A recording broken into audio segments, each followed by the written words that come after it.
All right, hello everyone, and peace of Christ to all of you. Please invite your friends, and if you are a Muslim, get ready. We are here to speak to you and to discuss with you about your amazing religion.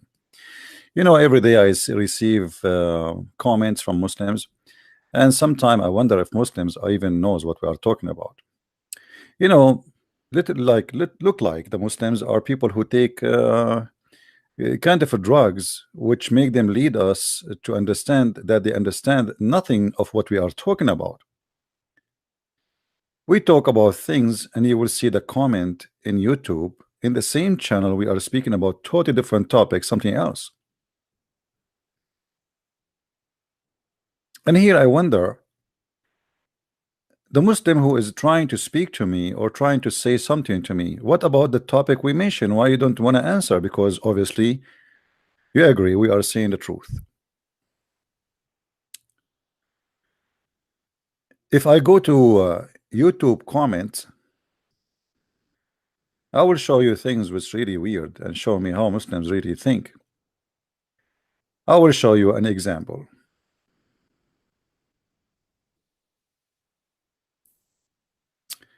Christian Prince, why you do bother how Muslim women cover themselves? How the mother of your God cover? How the nun cover? Why don't you hate preachers drink the deadly poison mentioned in the Bible? Hey, my friend, first of all, uh, covering of the head does not make a woman decent. And in the old tradition, people they cover not because they are proving themselves to be decent, but because life is different. The road is full of dust. Life is not easy, and women they cover themselves to keep themselves protected from the element of the nature. Have nothing to do with being decent. However, the Bible actually speak about prostitutes who cover themselves with burqa. Women who they have a shame or did shame, they wear burqa because they don't want people to know how they look like. So we are not talking about somebody covering her hair. We are talking about a religion making you cover your face, which making you a shameful person, a shameful human being, and you are ashamed of your face and making you believe that women showing her face, she is a whore. The fact the whore is the one who see a woman only as a whore if she show her face. Because if women showing her face will make her a target for men, that's mean your mother, she should not show her face to you're her son, because obviously you people don't think about women except in sexual way. Secondly, if we go and see why Muslim women they cover themselves, we will find that nowhere in the Quran it says to you, you cover yourself, cover your head. The Quran is speaking about women, they have to wear long dresses and they have to cover their breast. And obviously the story was behind it, or what is behind it, that Umar ibn Khattab, he used to spy at the ass of the wife of the Prophet, and he make fun of her. And he asked Muhammad many times to cover his wives, to order his wives to cover that he is the one who is harassing the wives of Muhammad, who with no shame, he did not dare to say to Umar ibn Khattab, shame on you to do that to my wives. Imagine the wife of the Prophet, and she go in the street out at night. They have no bathroom at that time, those are people of the desert. She go to do poo, and then a guy who is a very close friend to her husband, he chase her and he say to her when she is doing poo, Arafnaki ya Sauda, we know you Sauda, which means we know your ass. So your God did not really care for women covering themselves. It was Umar al-Khattab who harassed the wives of Muhammad, looking at their bum when they are doing poo, and he is the one who made that verse happen.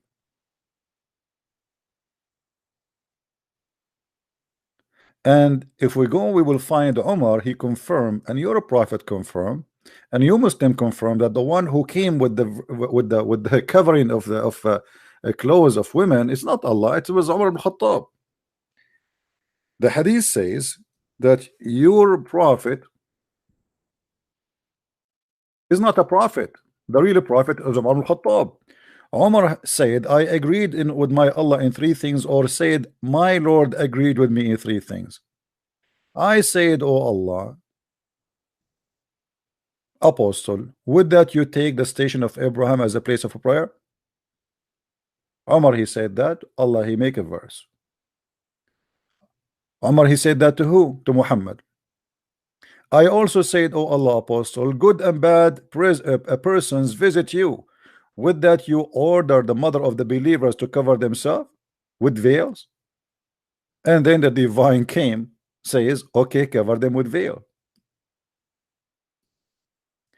And then Umar continues saying, I came to know the prophet had blamed some of his wives, so entered upon them. And I said to him, you know, which means he said to the wives, stop doing this to your husband, otherwise your husband, Allah, he might replace you, etc.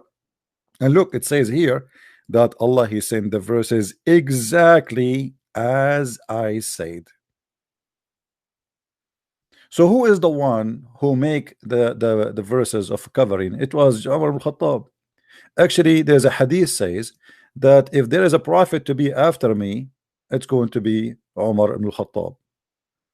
And the one is saying that is Muhammad. Obviously, Muhammad is copying Umar. This is not from your God, and your God don't care for women covering themselves or not. Because if your God, he care for decency, he will not allow Muslim women to do muta. He will not come with a rule that any Muslim women and any Muslim man, they can have sex for 3 days, 3 nights, and if they like to enjoy more, they can extend. So here we go. You are saying to me, you are, you people, you cover your women, but in the same time, your women, they can do muta, which is nothing but a prostitution, where women, she rent her vagina for whoever he pay. And if you go in the elevator and you see a Muslim decent woman who cover her hair, you offer her some money, and based on an agreement, if she agreed to have sex with you for 15 minutes, that is very lawful, and this is supposedly a very decent religion. The decency of Islam did not stop here. It went farther beyond, where we see that Muhammad, he ordered Muslim women after he ordered them to cover themselves, yet he ordered them to give their breast to anyone who enter upon them. So we have a society where it's forbidden for a man to shake hand with the woman. You see how decent this society is, but yet we can suck their breast. I mean, isn't it? This is amazing.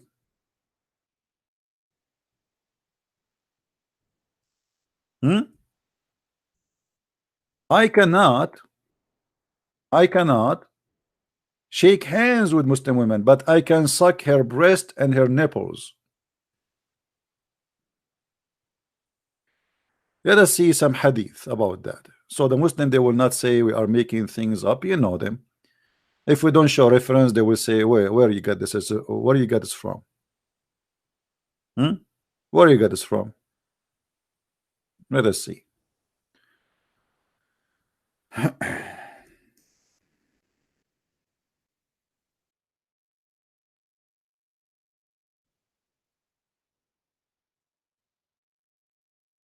And not only that, even Aisha, she ordered her sister and her nephew and her nieces to give their breast to anyone who want to enter upon her. First of all, let us confirm that this is something was a Quran. This is not even a hadith, so you will say it's a fabricated by the Jews. Those are verses was exist in the Quran, and sadly a goat ate the verses.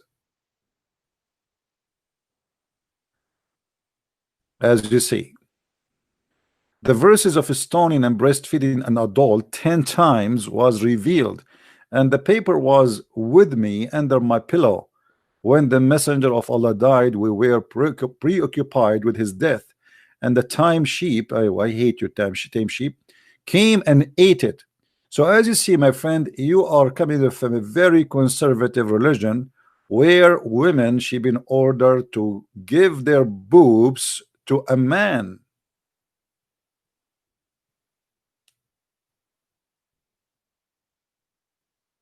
This is Islam, my friend. When a woman, her name is Sahla bint Suhail, she came to Muhammad complaining that her husband, he don't like the adult man who entered upon her. Muhammad, he said to her, suckle him. The woman, she said, how I'm going to suckle him and he is a grown man?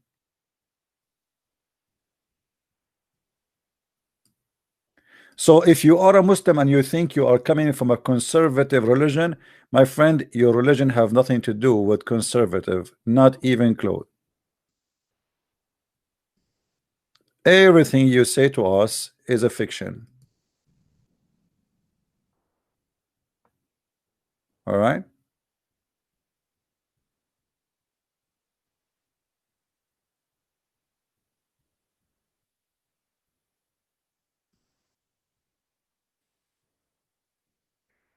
Look like we have somebody he decide to leave Islam, which is good.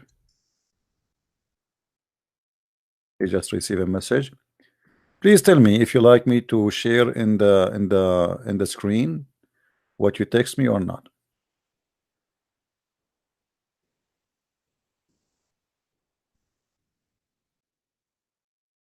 Let's see.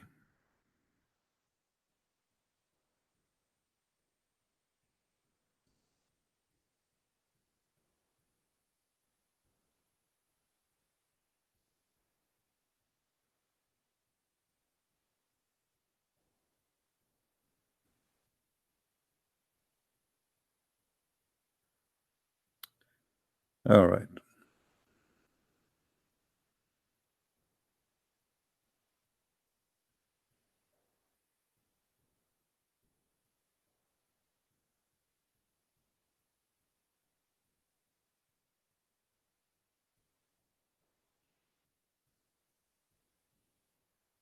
Let us see. I'm trying to find who is the Muslim when I call us.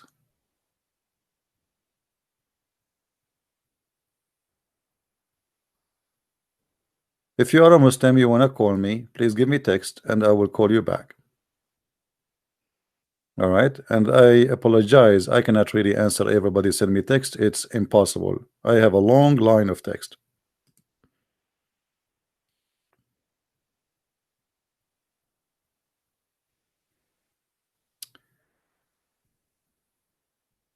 No, you can ask me questions about things, my friend, but you know, let us see what you want to talk about.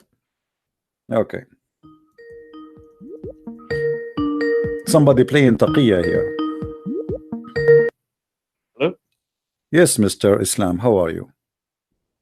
I'm well, thank you, by God's grace. How are you doing? I'm fine. So you said to me in text you left Islam? Yeah, no, yeah, I basically I gave my life to Christ 1 year ago. Okay. My testimony is on YouTube. Praise God. You know, I was a Hafiz before, and I used to be, you know, very strict and followed Islam, and like 5 times a day, I was going to Islamic school, you know, so I was very, very strict on that sense, and So, and there was a time when I came to university. I'm in London, and I came to university, and I started to see that every time I used to talk about Quran, every time I used to preach to people to tell them not to listen to music, not to fornicate, not to have girlfriends, not to drink, which all my Muslim friends did. They got a bit annoyed, and they got really, like, you know, start thinking, why am I go so extreme? And but I have my it's own a strange that the Muslim scholar he's saying to you not to fornicate. Since when fornication is forbidden in Islam? yeah, yeah, What he mean fornication? I mean fornication is allowed, just you have to do it according to the Islamic law. yeah, yeah, You know. yeah. No, So no, no, that's right, actually. Yeah. this is Yep. how it is. You know, the funny that in Islam they say things which make us believe that they are against certain issues. Like in Islam, it's forbidden to steal, but it's not forbidden to steal from non-Muslims who they are not protected by Islam.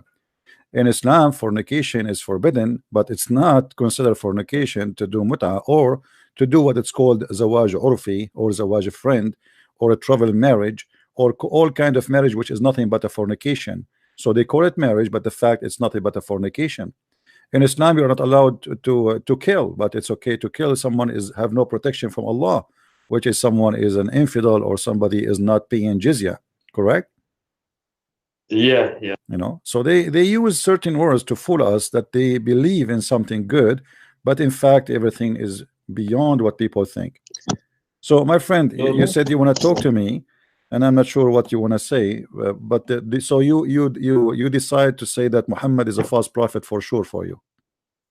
Yeah, so no, 100%, man. Like, I just wanted to share with you before I ask a particular question, because I preach the gospel on the streets, Okay. and I try, my best, because I'm only a young person, but All right. like, I've been a Christian for 1 year, and obviously there's many. We expect persecution. We expect people to blaspheme against God and not to listen and curse Jesus, and that's all normal. Like, that's what we expect. But however, some Muslims, like today, I went to preach in one part of London today, and we were just worshiping God, and we were just preaching the gospel, telling people about the good news. And obviously, there were some Muslim people who were next to the Quran stand, and they were selling Qurans, and they were just trying to say that. It's that usual thing. When I was Muslim, I kept on asking the same question: how is a very stupid it is a very stupid question until you come to Christ. Like, when you realize, oh, we don't believe in three gods. Obviously, we believe in one. Is very clear, as God said, our God, your Lord is one, and it's very clear to know that three persons are distinct. And how can Jesus be finite? How can God be finite? Asking these questions. I obviously didn't want to debate, because I don't see any fruit in debating sometimes when it comes to that. It just came here to preach as what God said. But a lot of people just accept the fact that, how can the Father be up there, and then how can Jesus be here, and at the same time God? Let us And take let obviously us my take one by answer, one. Let us take one by one. yeah, First of all, when a Muslim he says to you that we worship one God, correct? yeah. What the benefit of worshiping one God, but you do not know who is your God? Well, there is no benefit really. Who is the So God of Islam? Not even a non-Muslim can answer me. I'm asking these questions for years and years and years, and not a single one, even sheikhs of doctor from Azhar, all what they say to me, that God is what Allah. I ask him, oh, actually, what does the word Allah mean? He said to me, what we know, that the first one who said the word Allah is an Arab guy, but we don't know who. Okay, who? So what is that? So who's Allah? They do not know what it does mean. They do not know who is Allah. All what they say to you, what his job? His job is God. Well, nice to meet you. If I ask you what your dad, and your dad is a doctor, you don't say to me my dad is a doctor. I'm saying to you, who is your dad, not what you do. So I know that your God is God, supposedly. I know what he yeah, do as God. Who is he? They don't know. Secondly, if their God is 1 or 10, who care? The what we care for, if he is exist and true or not. Let us say somebody, he is a Indian or Hindu, and he believe in a 1,000 God, but those 1,000 God are exist. That's mean he's right.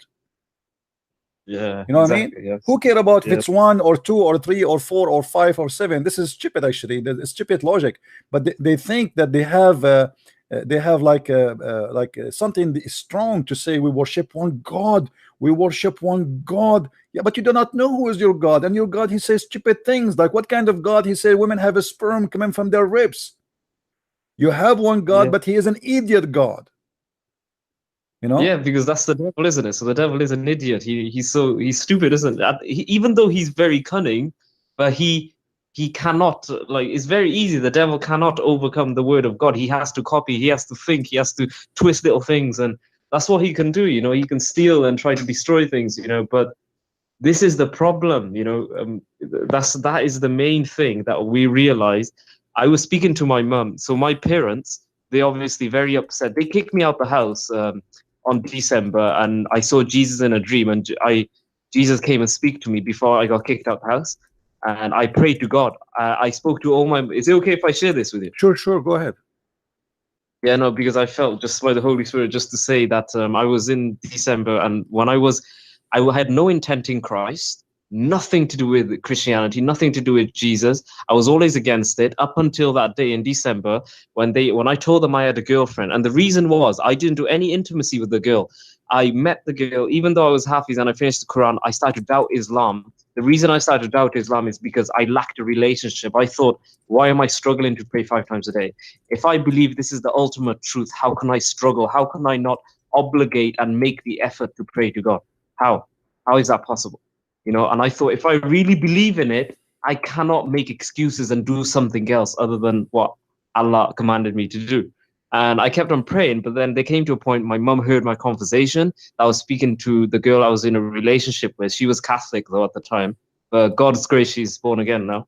But when I was speaking to her, my mum caught me, and straight away, my dad was a very violent man. He came, and I closed the door quickly. I let them stay out from my room until the morning, until they give me a choice. They said I have to leave my family, leave my university, my job, everything, and come back, or I'm dead to them. I need to leave them right now, or they'll force me out the house. They give me no option, and they brought an imam. See if you know, they brought an imam to do exorcist on me. Yeah, because you have a you are bewitched like Muhammad. No, that's the thing. That's what they thought. They could not do anything. God was protecting me. They were getting a speaker with Arabic, whatever, la hawla quwwata. They were speaking all these things, and within the Arabic, to check and touch my bones, parts of my body, to check if anything moves. If I feel anything, that means something there. Just because I want to be in a relationship with someone out of my culture.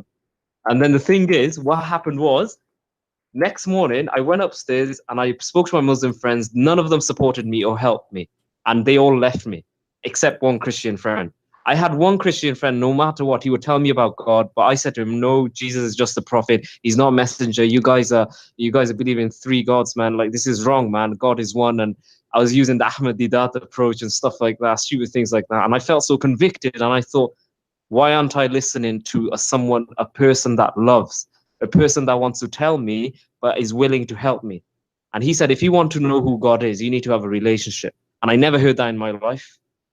And then he said to me, you need to pray to God, Jahir. I'm not going to tell you. Whether you believe it or not, the truth will always be the same. It's not going to go. Your belief is not going to change who Christ is. But you need to ask God yourself if Jesus is the way, the truth, and the life. And I went upstairs, honestly, brother, I went upstairs. I begged God and I said, Allah, I'm not praying to you anymore, but God, I know you are real. If Jesus is the way, the truth, and the life, show me right now. I'm demanding you as a Muslim person, I'm demanding you, God, that if you show me that Jesus Christ, you are my Lord and Savior of my life, I'm going to go sleep now, and you come out in that dream and you show me that. And he came in my dream. I went to sleep straight away. He came in my dream. And do you know what he said, brother? Yes. This is where my life actually changed before I got kicked out. He said to me, your family will forsake you, but I never will. And he came as a light in the sky, and just said to me that I'm Jesus Christ, you know, you are all my children. Everyone knows about me, but they don't know who I am. I shed my blood for you. Come, believe in me, and I will be with you forever. And when I woke up, I was blind. I lost my sight. So this is my testimony. I lost my sight. I thought, what's going on? I thought, is there something wrong with my eyes?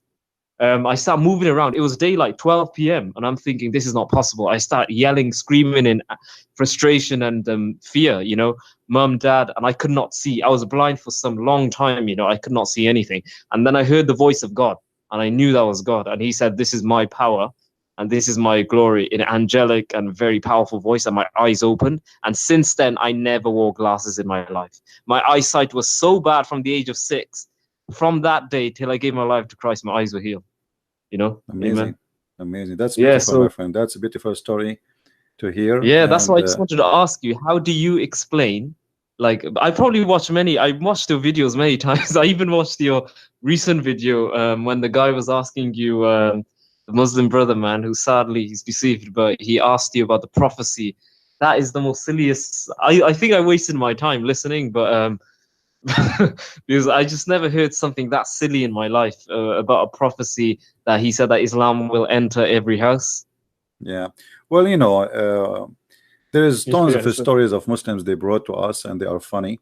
And let us say I made 1,000 prophecy, and just 2 of them turned to be a lie. That's mean I am a liar. Correct? Yeah. Muhammad, he made thousands of prophecies. None of them turned to be true. Not even one. So, and the Quran is full of stupidity and full of lies. I mean, and the funny, the Muslims, they quote for us things, and then after they quote it for us, and we show them how stupid it is, they regret, and then suddenly they say this is must be made by the Jews. So Anything is written in their books, written by the hand of the Muslims, printed by the Muslims, collected by the Muslims, and mentioned to us by the Muslims. And when the Muslim they notice that it's very embarrassing, they suddenly they say it is coming from the Jews. So look at the hypocrisy. They are the one who wrote it, they are the one who collected, they are the one who printed, they are the one who preserve it. In a second will become an Israeli story. The Jews, we blame the Jews. Let us blame the Jews. So I encourage any Muslim who is listening to us, he call me and let us see if they have some prophecy so we can laugh at. And my friend, I'm happy that you call me, and if you want to share anything more with people so here. You continue. It's very nice speaking to you. You continue, obviously, and I'll be, listening. And by the grace of God, man, just stay strong in truth and spirit, and don't let the enemy to, I know you're strong in that, but just to be, obviously, sometimes Muslims and other people, they can be like try to judge in a way where we're not loving, or just like because they can see how much your knowledge. Obviously, it can afflict them, and like because they'll start saying that you're not letting them speak or things like that. And I just want to say, man, I'll be praying for you, and God bless you, brother. Just keep up the good work that you're doing for God. Thank you, my friend. And man. And feel free to God call bless anytime. Feel free to call anytime you wish. Thank you. No worries. Have a good night. Take care. And like I'm really glad to hear this brother story, how he became a Christian. It's really amazing. Now we have a Muslim is trying to call us. His name is Ras. Let us see what Mr. Ras want to say to us. He tried to call many times. I advise you Muslims, when you try to call me, wait until the caller speaking to me finish. I mean, why you call me and somebody is already speaking to me live on air? How are you, Mr. Ras? Prince. How are you? Hello? Do you hear me? Yes, I hear you. How are you doing? So what do you want to say to us, Mr. Ras, about your cult? But my cult? Yeah, what do you think about your prophet ordering a woman to give her nipples to an adult grown man? You just said none of his prophecies came to be. Yes, none. Which one of his prophecy came to be? Give me one. It says the barefoot Arab man will have tall buildings. Well, we made just a video about it yesterday, and we showed you. Where is the tallest building in the world? Hey, my friend, what is the tallest? This is not even the Arab who made it, my friend. And the Arab man, no. You see, the Arab man, they never have any tall building. They don't even know how to build an umbrella. Don't I am from the Middle East, and we know what we have. So where is the tallest building in the world? You see what I mean? Okay, but my friend, tall building is existing since the time of Muhammad. Do you want me to show you? Show me. Do you want me to show you? Okay, hold on. Here we go. Let me show you. So Muhammad and the fabrication of you Muslims is funny. Secondly, your prophet, he did not only mention tall building, he mentioned 11 things have to happen before the judgment day, and that tall building is number 9. And I will show you the reference. But before we go there, let us go. No, it doesn't say tall buildings will come. You will see. You will see. I will show you. Here we go. I will go to Al Yemen. It's a very well-known country, and look how tall the building is in Yemen. Let us see. All right. I don't understand why you're not accepting the tallest building. Okay, we will show you. I will show you. I will show you. I will show you. I will show you. I will show you, my friend. Let us love together, me and you, at your prophet prophecy. Look at those buildings, my friend. Do you see the buildings in the front of you? Do you see the buildings? Those people in Yemen, they have high buildings, long. Where is the screen? There's no screen. Oh, no screen. Here we go. The screen in front of you. Read it. Watch it. Do you see it? All of those are old buildings. No, those are old buildings, and they are exist centuries before your prophet. It is in the screen. It is in the screen. This is the Yemen. This is the Yemen. They have high building long time ago. Long time ago. You see it. Yeah, but well, listen. Did you not just say, "Oh, Arabs didn't build anything"? My friend, the very simple reason: those are not the Arab. The Yemeni people are not Arab. Same time, You're a prophet, but you Muslims, you claim that the Yemeni people What are do you Arab, mean right? Yemeni people not They Arab? are not Arab. The Yemeni are not Arab. Even the Quran confirmed that. You never heard of the Quran speaking about Dhul They are Ukhdud? Bedouin. They are Bedouin Arabs. Abdul, no, they are not Bedouin. The Bedouin is the real Arab. The real Yemeni are not Arab. If we go in the Quran, you will see even the Quran says that the Yemen is the land of the Christians, and then the Jews, they came and they occupied and they killed the Christians there. So don't even try. However, No, if we go, no, you do not know your They religion. were You do not Christian, know. but You do not know before they were your Christian. religion. You do not know your religion. Did you hear about Al-Ukhdud before? I do not know. I know why they were Christian. How you It's know? From where you know? because of the old How you know? Abyssinian Empire No, expanded them. no. This is not what your Quran says. Here we go. In the chapter of Al-Buruj, it is speaking about the Christians who've been slaughtered by the Jews and they've been killed by the Jews, and those are the real people of Yemen.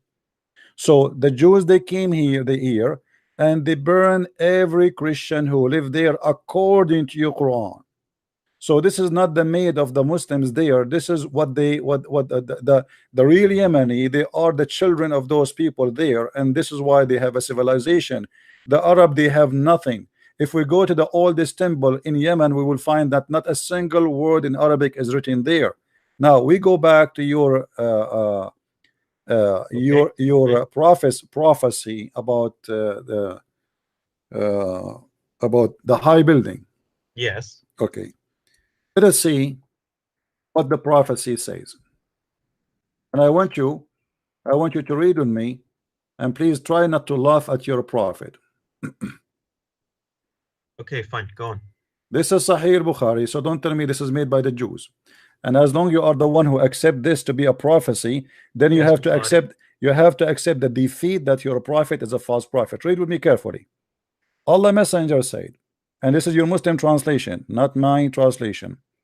The hour will not be established till the two bigger group fight each other, whereupon there will be a great number of casualty, one be on both sides, and they will be following one and the same religion doctrine. This which mean there's one religion will be victorious from the two group. Both of them, they are from the same religion actually, but one of them is going to be victorious, and that is the religion of the world. That's it. And then I can explain that. okay, hold on. Then, and by the way, we have already many two groups, bigger groups. They have, but none of them. Hold on, no, none of them involve only two religion. This is a big fat lie, because in the World War I, in the World War II, was involved even Muslims, even Buddhas, don't know. Just wait. We will go to the tall building because this is not the topic now. And then till this is second. Number two, till about 30 Dajjal liars appear, and each one of them will be claimed to be that he is Allah messenger. And I saw a list in the internet, Muslim trying to squeeze their ass to come with the 30 Dajjal, until now they could not get them. And then he continue, till the religious knowledge is taken away by the death of religion scholars, which mean you Muslims, you have no scholars no more, and all of you will become potatoes. This is number three.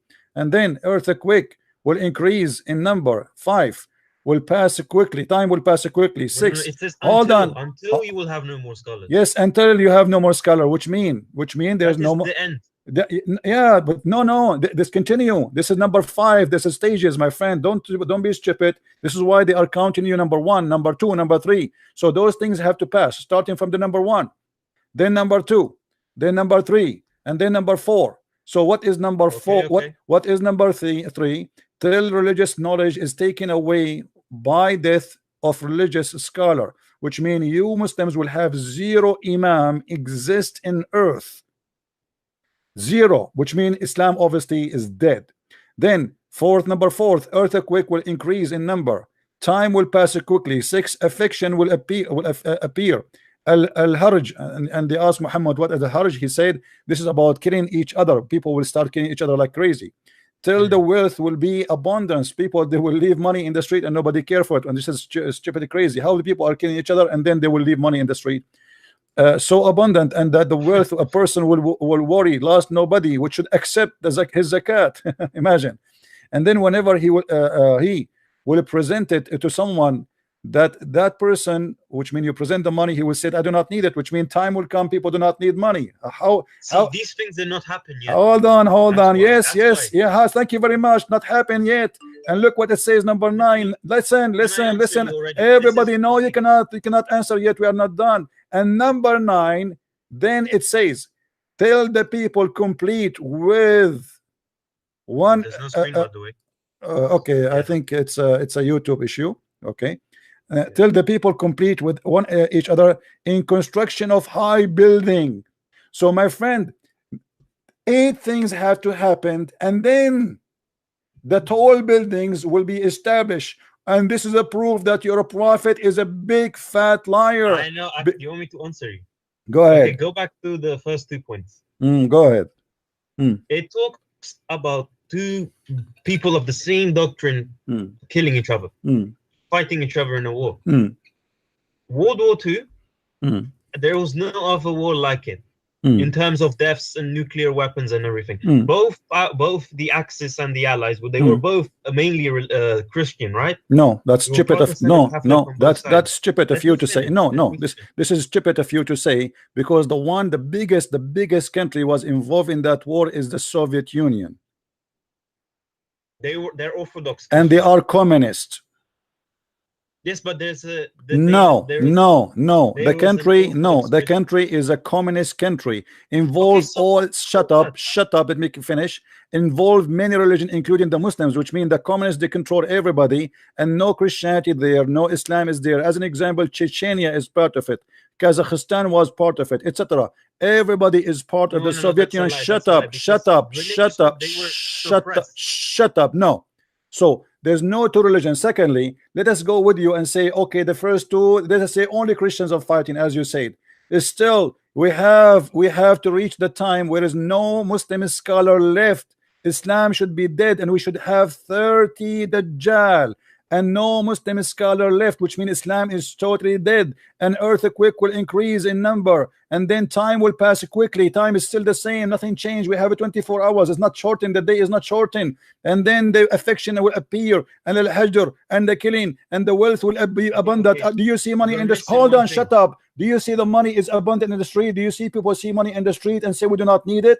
What are you talking about? So you're a prophet, he got his ass busted. He claimed that in the time before people have tall building, time will come and people will leave money in the street and nobody will take it. You're a prophet, my friend. He made 8 prophecy, all of them they are lie, and number 9 is a lie too, because he is saying that the tall building will happen after all of those things. And he did not mention, by the way, here the word Arab. He mentioned tall building, and you will notice that none of those things is true. And even though if there is one of them is true, is proving him to be false, because they are none of them is happening in the way he is saying. If you observe the structure of the sentences, it says after each comma it says till. For like the first till, yes, till, and then at the end, here we go. And then what is the last? No, this is a stage. Yes, it's till, yes, till. It's mean next, till, next. This is a translation. Shut up. Hold on. You will see at the end it says, what is the end? The last stage. It's not just till, it's a step by step. Read with me. Until the sun rises from the west. So when the sun will rise, the people will see it rising from the west.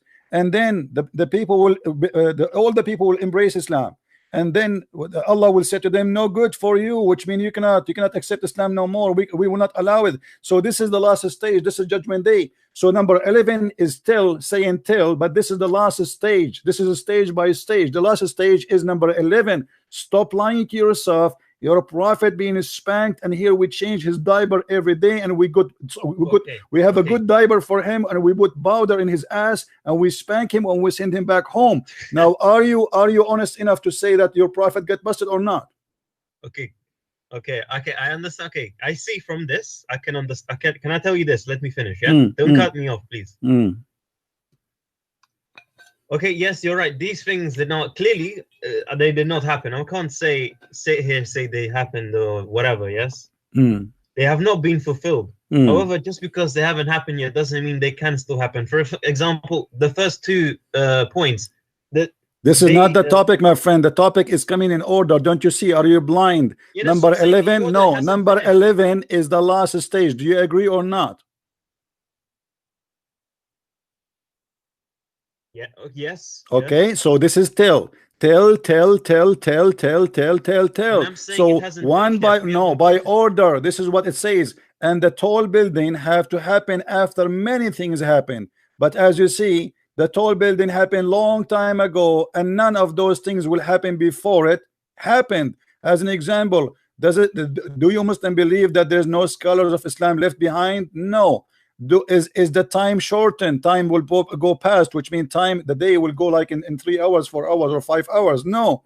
Is it says like anywhere you see people leave money in the street and nobody take it? No. So you're a prophet saying after all those things happen, then we will have a tall building. Okay, fine. Okay, I see. I agree with you about what I'm saying. I said, my friend, you are saying nothing. I feel sorry for you. Apologize for being an ignorant, believing in a lie. Apologize, my friend. Everybody is laughing. Everybody is laughing, and you know that you know yourself inside you that it's very clear. Your prophet keeps saying this is why in the hadith, this is why in the hadith, my friend, is that your Muslim translation or my translation? This is why in the hadith says number 1, number 2, number 3, number 4, number 5, because it is in order.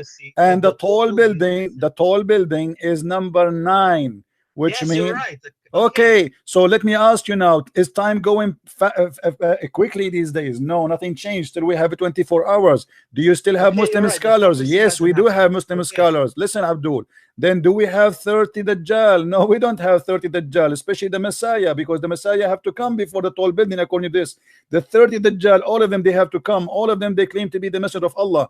Did the Antichrist, the Dajjal, according to Muslim, came yet? Not yet. So your prophet, myself, he is a person who cannot keep his mouth shut, and the more he talk, the more he do poo-poo. Okay, yes, the prophecy of the tall building. Yes, you're right. You're right. It hasn't. It's not. It hasn't appeared. It hasn't been proven yet. You're right. Okay. Come, I agree with that. So this was no, not only this. No. When you agree with that, my friend, you just agree that your prophet is a false prophet, because your prophet saying the tall building will happen when all those things happen. But we have already tall building, and you are the one who called me, says, do you know what is the tallest building in Dubai? Okay, listen, you're not listening to what I'm saying. You're right, you're correct. That's what I'm saying, but it hasn't happened yet. What do you mean hasn't happened? You are the one who told me. You are the one who told me the tall building in Dubai. You forgot. You are the one who said to me. Yes, and I admit I'm wrong. Thank you very much. You see, they swallow their tongue in a second. Now he noticed that the prophecy he told me, it was nothing but a shish kebab, and he's a prophet getting busted. So now he cannot dare to say my prophet obviously is a scam. So what he say? I was wrong. No, you were not wrong. I got you busted. Why you are calling me again? Why you are calling me again? Listen, you haven't let me finish. Okay, so what you said to me in the beginning, it was a lie, correct? Okay, I acknowledge that I'm wrong. Okay, now let us change the topic. Give me another prophecy or prophet, he said. Let us another joke, just for fun. No. Let me finish on this. No, we are done with this one, because obviously your prophet got busted. Now, do you have something else to prove to me about that your prophet is a prophet of God? Do you have anything else? Prophecies? You're asking for prophecies? Anything. Give me anything. You see, I don't want to tie your hand so people will say, oh, he's trying to focus on something. Give me anything to prove to those Christians. Because you didn't get my point. I said it hasn't. I got your point. I got your point. You said you are wrong. You are wrong. I got your point. The fact it's not you who is wrong. You are being stupid, and your prophet is the liar. This is the truth. Now give me something to prove to me Islam to be from God. Do you have anything to prove to me? No way. On my head right now, no. Nothing in your head. What about in your pocket? Okay, I will give you 15 minutes. Think, find me something to prove Islam to be from God, and call me back. Is that okay? And you can call a friend if you want. Good. Search Google. Go search Google. Call daddy. Call mommy. Call uncle Umar ibn al-Khattab. Call Ali. Call whoever you can. All right.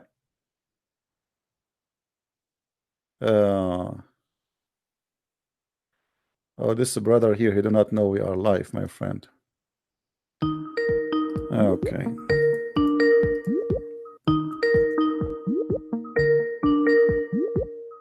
Why you are calling me again? Did you find something to prophecy about our prophet? You asked for it. You asked for this. Okay, go ahead. In your own Bible. Oh boy, man, prophecy about my Bible. Go ahead. Yes, Okay, go ahead. Go ahead. Isaiah 42. Go to Isaiah 42. Okay, hold on. Did you say Isaiah 42? I'm saying yes. Go to Isaiah. No. 42. I want you to be sure. Are you sure? Isaiah 42. Yes. Okay, what it says in Isaiah 42? Okay, are you on it or no? Don't worry. I know Isaiah 42. Go. Tell me what do you want to say? It talks about the people of. Let me just read it right now. It says Isaiah 42, verse 11. Let the wilderness and its town raise their voices. Let the settlements where Kedar lives rejoice. Let the people of Selah sing for joy. Let the people shout from the mountain. Okay, yeah. Let the blah blah blah. Yes. So, do you know who the people of Kedar are? But first of all, Kedar is not my friend. Kedar is located in the south of Jordan, between Jordan and Egypt. This is not Saudi Arabia. No. These are nomadic Arab people. Do you want me to show you, my friend? These are nomadic. My friend, do you want me to show you the map? Show me the map. Do you like to see the map? Okay, but don't laugh at your. Okay, but don't laugh at yourself when you see the map, I'm my laughing friend. at you. Yeah. Oh, okay. Here we go. This is Kedar. Let me show you the map, my friend. Hold on. Northern Arabian tribe. Hold on. Okay, hold on. Here we go. Okay, let us see. Kedar. This is Isaiah talking about the new prophet. By the way, if this is in Isaiah is about your prophet, which is mentioned nowhere your prophet, but you Muslims have a fantasy, that's mean your Quran is corrupt. Do you know why? And I want to say thank you that Muslim you get your prophet busted, because your prophet mentioned only one person will speak about him in the gospel of Jesus. And as we see in the Quran, hold on, no, it says only. Because it says only in this verse that who is the name and who will say it. In chapter 61, verse number 6, read with me. And remember, Jesus, the son of Mary, said, O children of Israel, speaking to who? To the Jews, to the Israeli. I am a messenger of Allah sent to you, confirming to you the law which came before me, giving you glad tidings of a messenger will come after me. His name shall be Ahmad. Do you see it? Yes, I see it. Okay, yes. so you just prove to me again that you Muslims have a false prophet, and you Muslims you have a false religion. Let me tell you, it says there. Okay, can you show me another verse saying that there is somebody else will mention the name of Muhammad? Can you show me another verse? Here we go. This is the only verse in the Quran is speaking about the name of your prophet. Shut up. Show me. No. Show me where any verse in the Quran, showing us or speaking to us about your prophet name be mentioned anywhere. Can you show me? Listen, just because it says this doesn't mean no, not because here we go. So you go to the Old Testament. Okay, you go to the Old Testament. You go to the Old Testament looking for someone to speak about your prophet. Now, where in the holy chapter in Isaiah it's mentioned your prophet? Can you show me? In Isaiah? Yeah, the verse you quote for me. Where your prophet? Where your prophet? Where your prophet there? Where? Show me where? Just Kedar. It says that people around. You idiot. This is the verse speaking of. Shut up. It says that people who they are around us. Oh, everybody praise the Lord. Everybody praise the Lord. Where is the name of your prophet? Where is your prophet? Let the wilderness, let the wilderness, the cities, therefore lift up their voices, and the villages that Kedar doth inhabit. Everybody praise the Lord. Even the mountains in the top of the mountains. Where in here is speaking of Abdul. Where there it says, and declare his praise in the islands. Do you have islands in Saudi Arabia? No, because islands, even in the ancient text, island didn't necessarily mean my island friend, like my friend, not necessarily, not necessarily. Yeah, You know, yeah. read with me the verse before it, you idiot. It says, "Sing into the Lord now a new song, and His praise from the end of the earth." Look, Oh, shut up! It says at the start of 42. It says, "I will put my spirit shut in up! him." Shut up! Shut up, stupid idiot! The verse before it says, "And His praise from the end of the earth." So the here speaking about everybody from the end of the earth worshiping and praising God, all the way from the end of the earth down to the sea. Don't call me Abdul. Don't call me stupid idiot. They cannot find a prophet in their prophethood. They try to find a prophet in the Jews book. If you are a man enough, show me where your prophet is a prophet, you idiot. We just get your prophet busted from his own words. Where in there this is Muhammad? Stupid monkey. I hope the monkeys will not sue me. Don't call me. Hold on. I will let you. I will tell you when you can call me. Just wait. Let us listen to this and laugh at your Muhammad. Isaiah 42. Behold my servant whom I uphold, mine elect in whom my soul delighteth. I have put my spirit upon him. He shall bring forth judgment to the Gentiles. He shall not cry, nor lift up, nor cause his voice to be heard in the street. A bruised reed shall he not break, and the smoking. He will not even break a branch of a tree. You're a prophet. He burned trees. He burned people. He even dig the grave of people. Your prophet did not break a branch of a tree. Your prophet did not shout and make his voice loud and say Allahu Akbar. Huh? Do you see what person is speaking about? This is your prophet, you idiot. Let me show you your prophet how many trees he burned.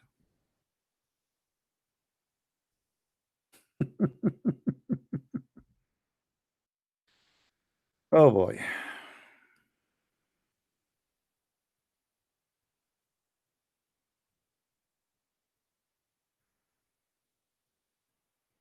And by the way, there's a Muslim idiot. He says to me, Al Buwaira, it happened, brother, after the prophet he died. Read with me carefully and laugh.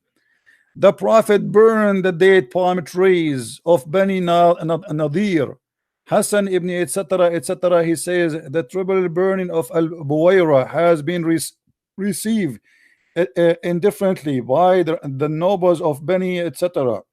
And then he continues saying, so your prophet he burned trees. There the verse is saying that this guy he will be a very peaceful person, extremely a peaceful person. This is your prophet. How many women your prophet he raped? In whom my soul delighteth. I have put my spirit upon him. He shall bring forth judgment. Did he say my spirit, you idiot? Your prophet, do he believe that his God is a spirit? You Muslims are certified donkey. Your God in Islam is not a spirit. So how the verse says I put my spirit upon him if you Muslims don't believe that God is a spirit? Judgment to the Gentiles. He shall not cry. To the Gentile, that means he is not from the Gentile. In order to come to the Gentile, that means he himself is not a Gentile. Your prophet himself is from the Gentile. this is why the Quran call him Gentile, Ummi. And you stupid Muslim, you think it's mean illiterate. That's mean you do not know how to read. The Quran say clearly that there's two kind of people, which is copying from the Old Testament and from the New Testament. Two kind of people of the book and people who they are illiterate. The illiterate one is those who don't have book, not the one who do not know how to read. But how you can explain to a nation of illiterate, ignorant, stupidity? Nowhere in your Quran it says that Muhammad was a person who do not know how to read. All what it says there that he is illiterate like you Muslims. Until now you do not know the book. This is why it says here, and there are among them illiterate who know not the book. Do you see it, stupid?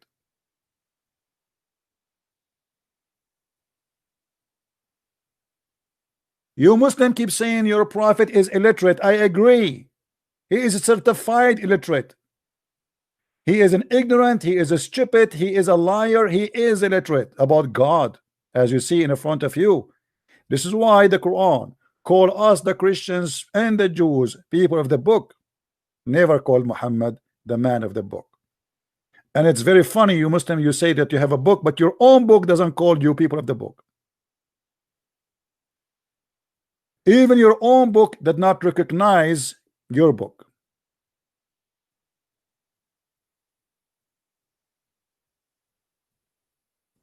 When somebody is desperate, looking for, like somebody is suffering from bankruptcy, he tried to find a penny in the pocket anywhere. And this is the situation of the Muslims. They could not bring us a prophet of God, so they try in their book, so they try to find him in our book. And the funny that our book is corrupt, but yet they can find Muhammad there.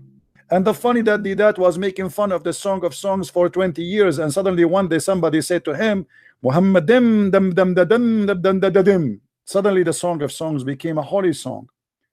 Did that in the debate many times. He said to the one who is debating him, are you brave enough to read those verses to your daughter who is young at home?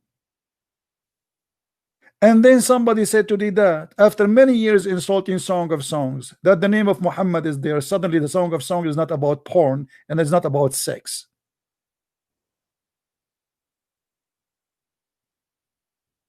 Do you see how easy we get you busted, Muslims? You have no belief, you have no religion, you have just fictions and stupidity.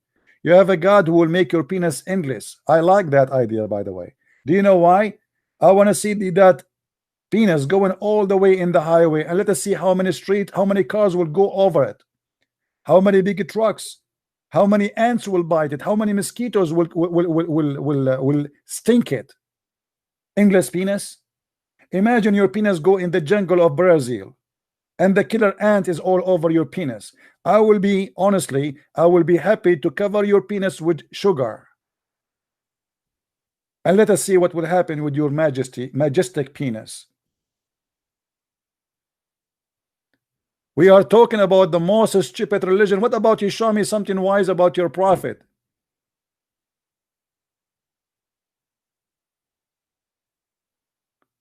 I am a prophet who have no prophecy.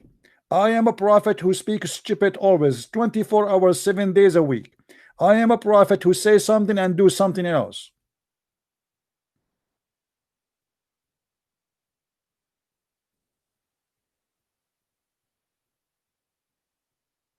Now, do we have any Muslim he wanna come with something right?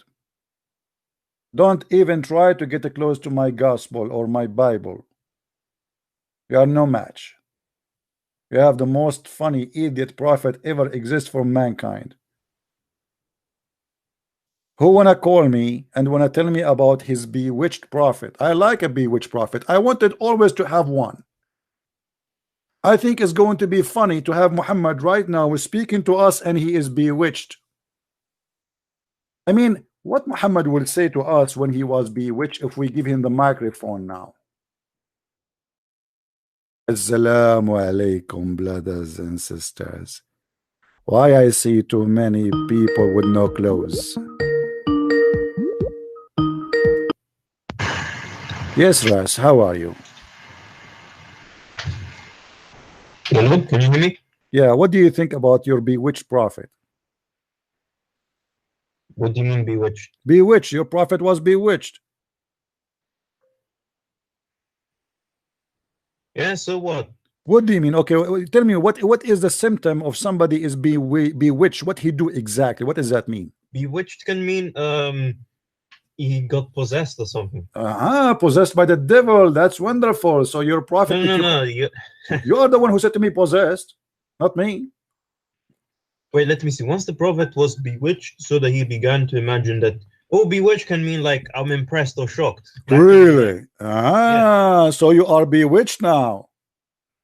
Yeah. So if you are bewitched, you are impressed, you start imagining things and you do things, but in fact you did not.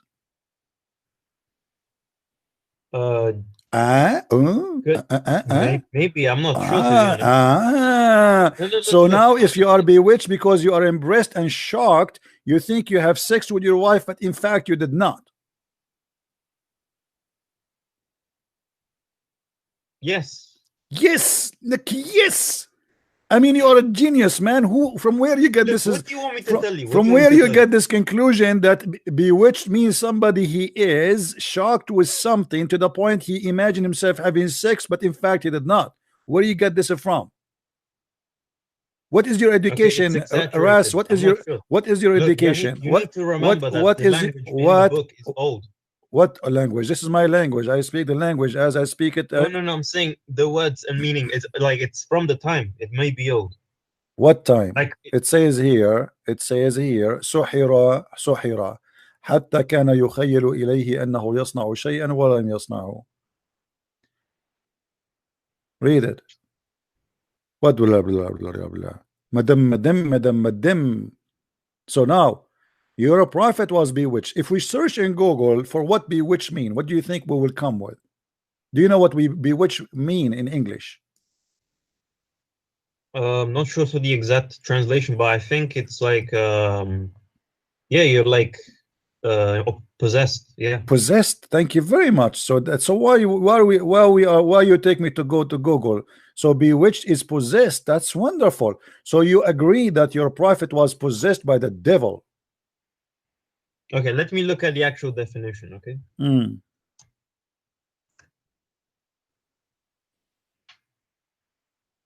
Okay, cast a spell over and enchant or the light. So somebody cast a spell over your prophet. Somebody did voodoo to your prophet. It also says enchanted. Hold on, Ras, hold on. I want to do voodoo. Shankashu, Chahaju, Chuju, voodoo, Juju. I want to control Muhammad. Okay, let me do that to you too. I want to control you. Okay, hold on. Shanshabu, Chapadu, Chatatut, control Ras and make him say something not usual, not Islamic, which means something smart. Let us see if my magic will work. See, I cast a spell on you to make you smart, which is not usual for a Muslim. Let us see if my spell will work. Say something smart to me. Say something smart. Your Trinity is BS. Okay, that's a wonderful thing. Can I show you one verse? Okay, hold on. As long as you said the Trinity is BS, right? What is the Trinity according to your God? You mean according to my God? According to your God, because your God, he is the one. Believe in Trinity. No, your God, he spoke about the Christian Trinity before you. What is the Trinity according to your God? So what is that? Do not follow the Christians who say God, Jesus is our God. Do not fall into this is the Trinity. This is what the Trinity says. The Trinity is just believing in Jesus. According to my understanding of your Trinity, you Christians, you believe God is just one, and because it says in your Bible, Jesus said, "I am before Abraham. I am." This is don't go. I'm asking you, what is the Trinity according to your religion? Is it true that the Trinity according to Islam, it is Mary and Jesus and Allah? Okay, in our Quran, the Trinity, because Muhammad made mistakes about the Trinity. One time, listen. One time he fought. Hold on. Goal. Goal. Maradona is going in the field. Maradona. Hold on. Maradona. Wrong Trinity. Allahu Akbar. Muhammad, he made a mistake in the Trinity. Allahu Akbar. Hold on. I just cast my spell. And you to say something smart, and you are smart now. So you agree that your prophet, he did poo-poo. Okay, yes. He mistaken the Trinity, but yes, I like it. He said yes, he's a prophet, he did. Okay, hold on. But when you say you're a prophet, he said that. Can you show me where your prophet he made that mistake? Sorry, why? Show me where your prophet he made that mistake. Okay, I don't know, I can't remember where, but he mentions that one time he says that Mary is part of it, and the other he says we worship three gods. Okay, but now you believe okay, hold on. When you agree that this is poo-poo, right? Yeah, you agree. You said that already. Yes. Okay. But my friend, this poo-poo, hold on, but this is poo-poo in the Quran. It's not Muhammad. The one who made this poo-poo is Allah. So do you agree that your God is a poo-poo God? How God can make such a mistake? This is in chapter 5 verse 116. Oh, shut up.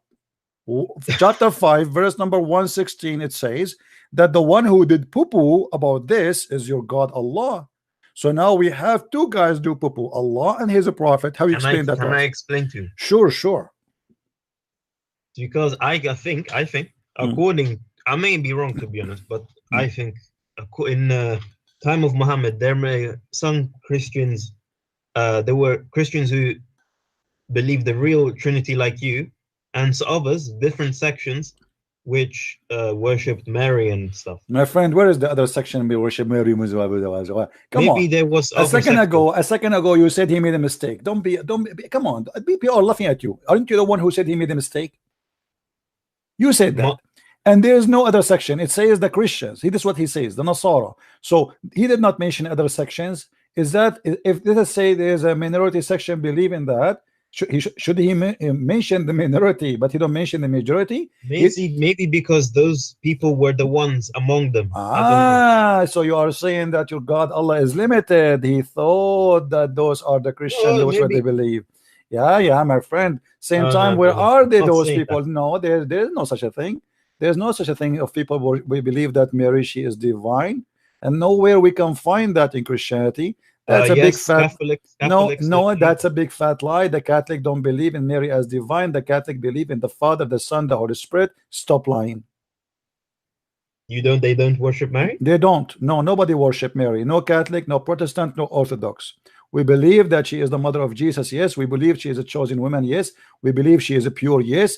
We believe she is a wonderful. Say Holy Mother Mary or something like that? Simply because she is a pure. That's what holy means. She's a pure. She's a pure woman. No, that's not what holy means. Holy means from God. Okay, hold on. Don't lie. Okay, hold on. When you say the word holy, you confirm to me that the word holy means God, correct? Yes, and you're the one that doesn't think that. Okay, so how you explain to me? From God. So okay, hold on. Okay, I will go with you. You just prove to me that Jesus is God, because the Quran says the same word you Muslims use. You just say the word holy mean God for sure, right? Okay. So hold on. The angel breathed God's spirit. No. You are the one who mentioned to me that the word holy only for God. There's nobody, no one else can be considered holy except God. I agree with you. Actually, nobody is holy. But here, when we talk about Mary, when people they say about Mary, because they respect that she been chosen by God, for sure she is pure. We will notice the same story appear in the Quran about Jesus being pure, which means he's holy according to you, as you said. So if we go in the Quran, chapter 19, verse number, read with me. Does the Quran say that Jesus is holy son? I can't read Arabic. It's in English. Okay, now it's in English. Where? She placed 19? Yeah. Said, nay, I am only a messenger from thy Lord. To thee the gift of a holy son. Yes, do you know why it's a holy son? Because the angel breathed God's spirit, breathed inside her. You know where? Oh, but a second ago you said to me how you say to Mary holy, and you are the one who said to me only God is holy. Now suddenly no, I didn't say only God. I said from God, and if holy means from God. Okay, so you are saying to me Jesus' spirit is from God. Your prophet's spirit is coming from who? From Satan? Muhammad was just a prophet. Okay, Jesus was what? He was also a prophet, but he had the spirit within him. Spirit of what? It says the angel breathed inside Mary. The angel he breathed, or Allah he breathed? The angel. Where it says the angel, show me. If you show me where it says the angel he did, I'm going to jump from the top of the 15th floor. Where do you get it from? Breathed God's spirit. It's not Allah. It's not the angel. It's Allah. It says وَنَفَخْنَا فِيهِ وَنَفَخْنَا. It's us. We breathe into her. What are you talking about? Are you saying that Jesus was? Are you saying that Jesus was created by the angel? Okay, you're right, but then why would our So now we go Muhammad... back to zero. Why Jesus is a holy son? Not Muhammad is not. Why Muhammad is not holy son? Muhammad is a son of Amina. Jesus is a son of Mary. He doesn't have to be holy. Oh, he don't have to be, but why Jesus have to be then? Explain to me why Jesus is holy. Is that Look, because he's God? Adam was also holy because he came from No, God as well. show me where Adam is holy. Adam was kicked from heaven as a rat. He get out. What? Yes, what is but holy he was about made... him? What is holy about him? Adam was a sinner and he was was kicked off made heaven. from... Listen, show me where in the Quran says that Adam is holy. Look, if you go to the creation of Adam, Yeah, it's he was the first claimant. well, even this one is not accurate, because if you go and read the Quran, you will see that your God Allah make him poo-poo again, because the Quran says that Allah will create Adam as a Khalifa. Khalifa mean a caliphate. How you can be a caliphate? Yes. Hold on. How you can be a caliphate if there's no one before you? Sorry, what? How you can be a caliphate if there's nobody before you? The caliphate of Muhammad is the one who came after Muhammad. So we cannot have a caliphate unless we have someone before Adam is existed. He would become the caliphate of Islam. My friend, no. Caliphate here, not for Islam, a caliphate for the earth. Read it. Who was living in earth before Adam?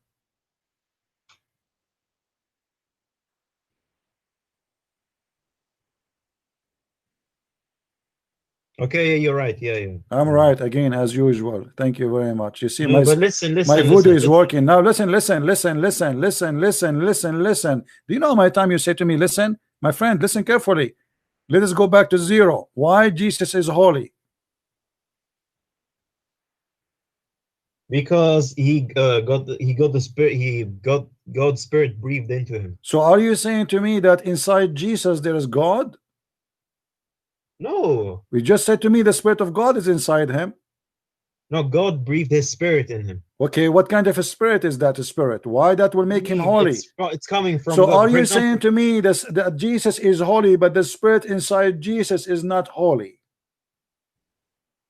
No, he is holy. Okay, yes, he's holy, but he's not God. There's a difference. He is holy, but he is not God. But don't you forget, you are the one who said to me how you say to Mary holy because only God is holy. You see, you keep making the same mistake. I said from God. Holy means from God. My friend, but Jesus here is holy. He's not just from God. He himself is holy. How Jesus can be holy if he is just a man? Because God breathed the spirit into him. Well, God, he breathed into Adam too, but that will not make Adam holy. Because he got kicked out of heaven. What are you talking about? What makes Jesus holy, my friend? Answer. Why Adam is not holy, but Jesus is holy? Look, I see what you're trying to say, but why would Muhammad say Jesus is holy? Yeah, you ask him. I don't know. Your prophet. Why would he? Exactly, it makes no sense. Make no sense. Your prophet keep naked. Okay, are you insulting your prophet, saying your prophet don't make sense, my friend? Shame on you. I'm saying what I will tell your mama. I will tell your mama. I will tell your mother-in-law that you said the prophet. He said things doesn't make sense. Give me your, I will tell your mom. I will give her an email. No, what are you talking about? Saying that Jesus is God would not make sense. That's what I'm trying. Look, okay. Can I ask you one thing? Let me answer you the one thing you asked me. You asked me for one thing. I will give you two things. Your prophet, obviously, he is an idiot, and your prophet, he lied, but still he cannot resist telling the truth that Jesus is a holy Son of God. No, I don't. Okay. So tell me now, he is holy Son of who? He's no holy son of anyone. He's holy, but because God breathed. What do you mean? What do you mean? Let me ask you a question. Very simple one. Don't tell me you do not know. Don't tell me I'm going to need a friend to call. The one who made your mother pregnant, with my respect to her, I'm not trying to insult it, just for the sake of the conversation. The one who made your mother pregnant is your dad. Is that correct? Yes. Of okay. course. Who is the one who made Mary pregnant? Joseph. Joseph. So the Quran is lying because the Quran is saying she is a virgin. You see, when she was pregnant, she breathed. He breathed his spirit into Who is her. the one who made Mary pregnant? Very simple question. Don't tell me Joseph, otherwise you are destroying your Quran. Pregnant. Who is the one who made her pregnant with Jesus? Joseph is the father. Unbelievable. Who is the one who made her? Are you saying Joseph he slept with her according to Islam? Like I'm not sure about the story. Like go to the verse. Go to the verse. My friend, it's in the front of you, the same chapter, my friend. It says that Mary, she never been touched by a man. She is a decent woman. She never did anything wrong. Oh yes, yeah, you're right. Okay, okay. Yeah. So now, who is the one who made Mary pregnant? Allah. Allah. Thank you very much. I asked you a second ago, is the one who is your father is the one who made your mother pregnant? You said yes. Who is the one who made Mary pregnant? God, supposedly. So who is the father of Jesus? Mm.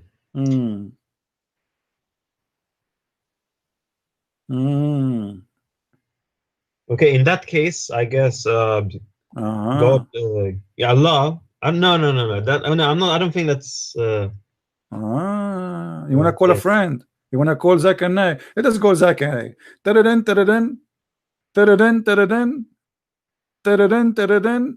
Assalamu alaikum. Brother Zakaria, we have a brother here. His name is Ras, and he want to talk to you. I told you 1,000 times, don't call me after the middle of the night. And I don't care his name is Ras or his name is Potato. I am sick of you. I am going to call the FBI for you. I'm going to execute you. I'm going to sue you for sexual harassment. Just Zakaria, hold on. The guy, he is just confused. You want to know why Jesus is being called Holy Son? Why you don't answer him? Otherwise, he will leave us now. First of all, Jesus is the Holy Son. What is the big problem? He is the Holy Son. Mary is the Holy Woman. Her son is holy. It's inheritance in the blood, my friend. They are holy. They are a holy family. Thank you very much. Don't call me again. Ras. I don't know what to say. I invite you right now, my friend, to leave Islam. What do you say? Look. Can I ask you one question about the Trinity? Because I cannot believe in the Trinity. I want to ask you first. Are you willing to leave Islam?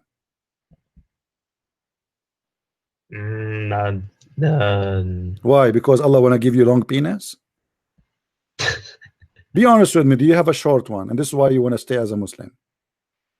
No, obviously not. That's not. Come on. Otherwise, what kind of God he want to make your penis long unless you have short one? Go to John 14:28. My friend, don't go to John 14. You do not know even how to explain your Quran. You want to go to my book? Look. You're crazy Muslim. You do not even know what is written in your book. How come now you became expert in my book? I'm not an expert, but look at your own no, book. You did not even know what the Quran is saying. So how are you asking me to go to John now? Why you are jumping?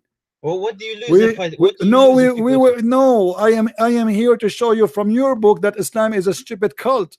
How Jesus is no one, but he is a holy son. I want to know. Is your prophet is a sinner according to Islam? Is Muhammad a sinner? Yes. He was not infallible, no. He was not infallible. What does that mean? Is God? No, I'm saying he was not as in he was not perfect. Okay, so he commits sin, right? He did, yeah. So why Jesus he did not commit sin, Muhammad commits sin? What do you mean Jesus did not commit sin? It's just say there in front of you, he's holy. Hello? Somebody he is holy, it means he did not commit sin. We don't call somebody commit sin, but no, yet he's holy. Adam and Eve were both holy as well. But no, my friend, sin. Nowhere. This is stupid of you to say Adam and Eve, they were kicked out of heaven for committing sin. And they ask Allah for forgiveness. Look what the Quran said, that Muhammad, and the Muslim here, they fabricate the translation. They say that Allah may forgive thee the fault in the past. What fault? It says here, dhambaka, sin. Change the translator, you will see how the translation changed. I mean, Muslims are the most hypocrite people when they translate their book, my friend. Do you agree with me, Ras? Do you agree that you Muslims are a bunch of liars when you translate the Quran? What do you say? No. Okay. What I can tell you, I just changed the translation. Here we go. This is Biktal. It became suddenly, it's a miraculous, became sin. In the other translation, it's fault. There's a huge difference between fault and sin. Okay, so what do you? So you expect every scholar to say the same thing? This is not a scholar. This is the Arabic Quran, my friend. In Arabic, it says ليغفر لك الله ما But you asked me, تقدم you asked me من about scholars. You asked me about Muslims. No, I'm asking you why they lie. This is not scholar here. This is translation. Why I you don't Muslim? know. Why? Okay. So now you're a prophet confirmed to be a big time sinner. I want to ask you another thing. Why Allah saying to Muhammad, I forgive your past and your coming sin? Have you ever heard of an open license for sin? What kind of God? If Allah says so, then it's fair. It's fine. Oh, so Muhammad now he can sleep around, he can go to the disco, he can do hippie, he can be a gay because Allah he forgive his sin, the past and the one to come.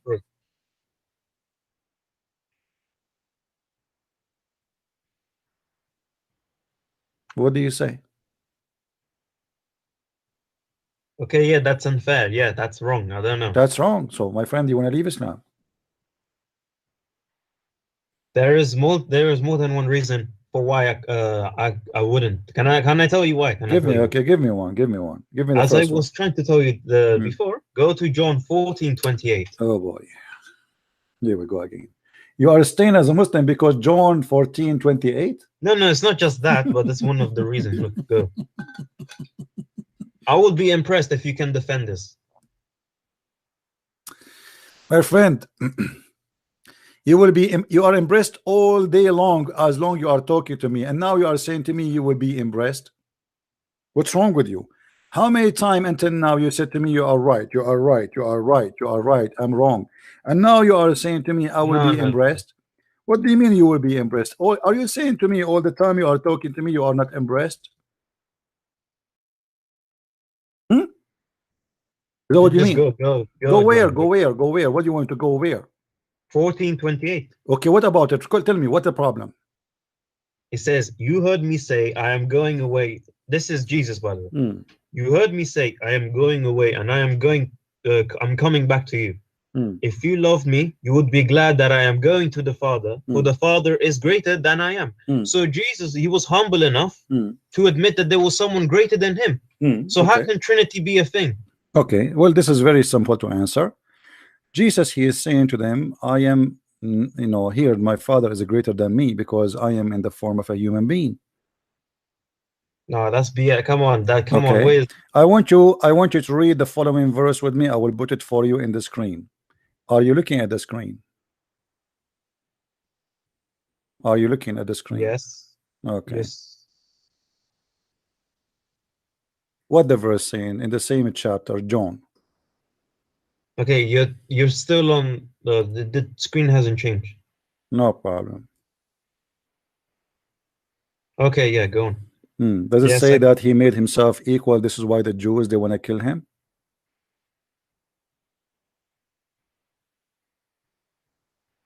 Yes. Okay, so Jesus is equal to God. Okay, so your God was afraid that Jews would kill him. No. So he had to lie. What lie? Abdul, don't you see? Don't ever try to insult Jesus when you are talking to me. Don't ever try. Okay. I will. Do you know why? Because you're saying, oh, they would kill him, so he has to lie. What kind of God has to lie? Why would he do that? Where he lie? Where he lie? You're telling me he told them that he is not because otherwise they would stone him. They would kill him, right? Where it says he told them he is not. Where it says that? That's what. No, you idiot. I'm saying to you that Jesus always confirmed that he is equal to God, for he is God himself.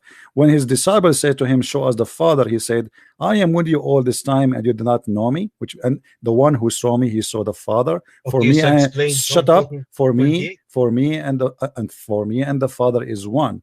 Here, what the verse you are saying in front of you in verse number 28, it says clearly that my Father is greater than me because I am in front of you in the form of a human being, which make me limited to the form of a human being. But my Father is not limited to a form of a man, and this is why he is greater than me. But everything the Father have is in my hand in the same time. You see, everything. Abdul. Read the verses before it and the verses after it, and you will see how silly you are, because it says it clearly. read verse number 31. Are you a donkey like your prophet, or you know how to read? You're the one being a Are donkey. you a donkey or not? BS. Are you a donkey or you are? To explain it. Okay, are you a donkey or not? Read the verses. As long as you will see. BS, okay, hold on. Explain anything. Okay, hold on. Okay, let us laugh at you. The chapter on the front of us says it clearly that the Messiah is God. My Father is greater than me for a very simple reason. For the Lord himself, he humbled himself, and he came in the flesh of a human being. So he humbled himself. Nobody can see God as he is and live. So this is the humble image of God. This is why my Father is a greater than me. Don't try to explain Christianity according to your stupidity. I don't explain Islam according to my understanding. I explain Islam according to your understanding. What you Muslims you do, you take a verse from the Bible and you try to make it the way you want. Oh, Jesus said, my Father is greater than me. Yes, he is a greater than me, he said, for he is in the form of a man. And nothing wrong with that. This is why we believe in the Trinity. The Trinity is the person of the man, the person of Jesus, which is the word of God, speaking that my Father is a greater than I. Why? Because simply he is not in the form of a man. As simple as that. God, he humbled himself, and he came in the form of a man, not the opposite. Don't call me yet. Let me finish my answer, Abdul. You know, when a Muslim he speak about something in the Bible, always he brings shame to his religion. Always. I never saw a Muslim he don't bring shame to his religion. Jesus humbled himself when he came and he became in the cross. The Messiah, he humbled himself when he came in the flesh of a man. The Messiah, he humbled himself when he washed the feet of his followers. The Messiah, he humbled himself when he sat between us, the sinner. He is the holy. Even the Quran confirmed that. So he is God in a form of a man, but this is a humble form of God. As simple as that. And we can show you tons of verses from the Bible speaking about that. If you go to the book of Hebrew, you will see, but we see him who was made for a little while lower than the angels, namely Jesus, because of the suffering of death, crowned with the glory and honor, so that by the grace of God he might taste the death of everyone. So Jesus, he is humbling himself so he can taste even the death. So don't talk with your stupidity. You don't understand your belief, so don't explain to me my belief. Otherwise people will laugh at you. And not only that, let me add more words to you to help you. You will even see that Jesus is obedience to the Father. Not only my Father is greater than me, he is obedient to the Father. How he can be obedient to the Father? That's very simple, because everything from the Father is still he himself from him. For by me, which means by him, and everything by him was created for him and by him. He is the Alpha, he is the Omega. The law of Moses is the law of Jesus. He came to the earth, and still he came to fulfill. So he is obedience to his own words, which means he is not hypocrite like your prophet, like your God. If you go to Philippians, you know, in chapter 2, I think it says that he emptied himself, taking the form of a servant. He took the form of a servant. Let me find the verses so we can see it together, and we can see what Jesus explained and what the Bible explained about Jesus.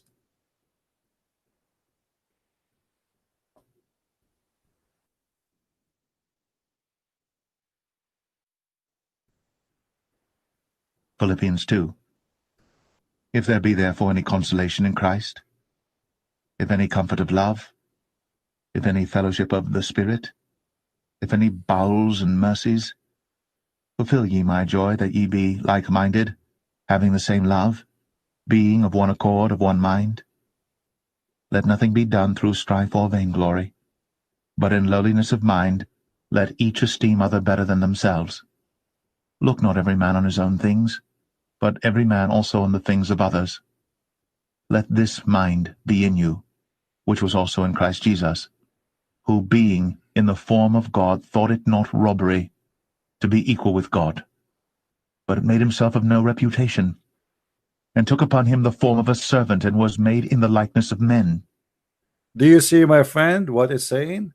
So he is God who take a form of a servant, a form of a human being. This is why Jesus, he said, my Father is greater than me. Don't try to explain something according to you. You can take any verse you want and you can post it in Google and type next to it interpretation, and you will see how the Christians believe and what the Christian believe. When you debate somebody, debate him about his belief, not your belief. Which means when I debate Muslims about their religion, I debate them about their religion, not mine. Which means you believe in something, I show you what you believe. I show you your interpretation. I show you your scholars. I don't try to explain it to you. Otherwise, I will say to you, this is my explanation.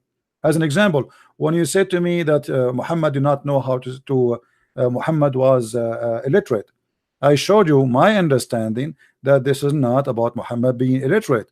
Muhammad, for sure, he is not illiterate, and he know how to write, how to read, and we can prove it so easy. But when we speak about Muhammad as illiterate, we speak as Muslims believe.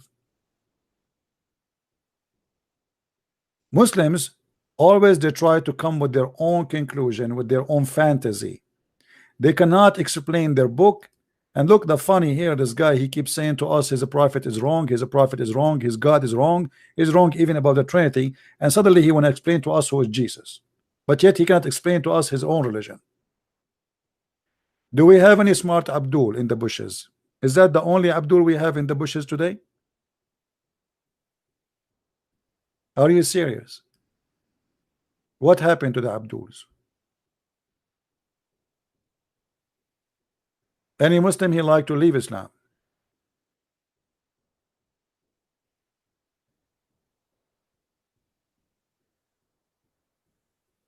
Anyone?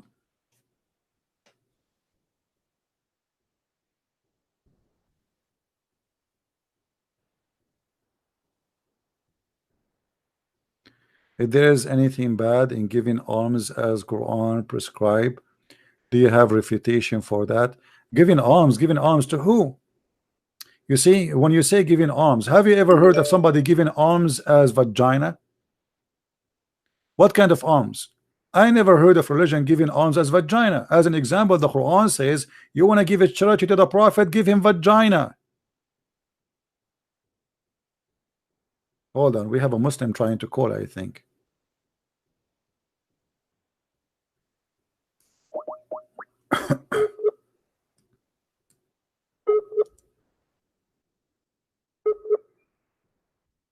Friend, I'm trying to call you.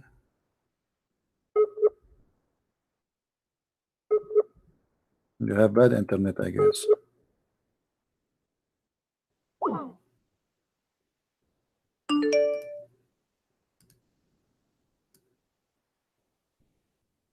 Let's give him a chance to call.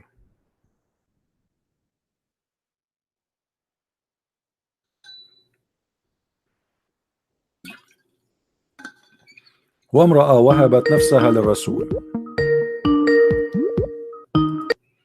Hello.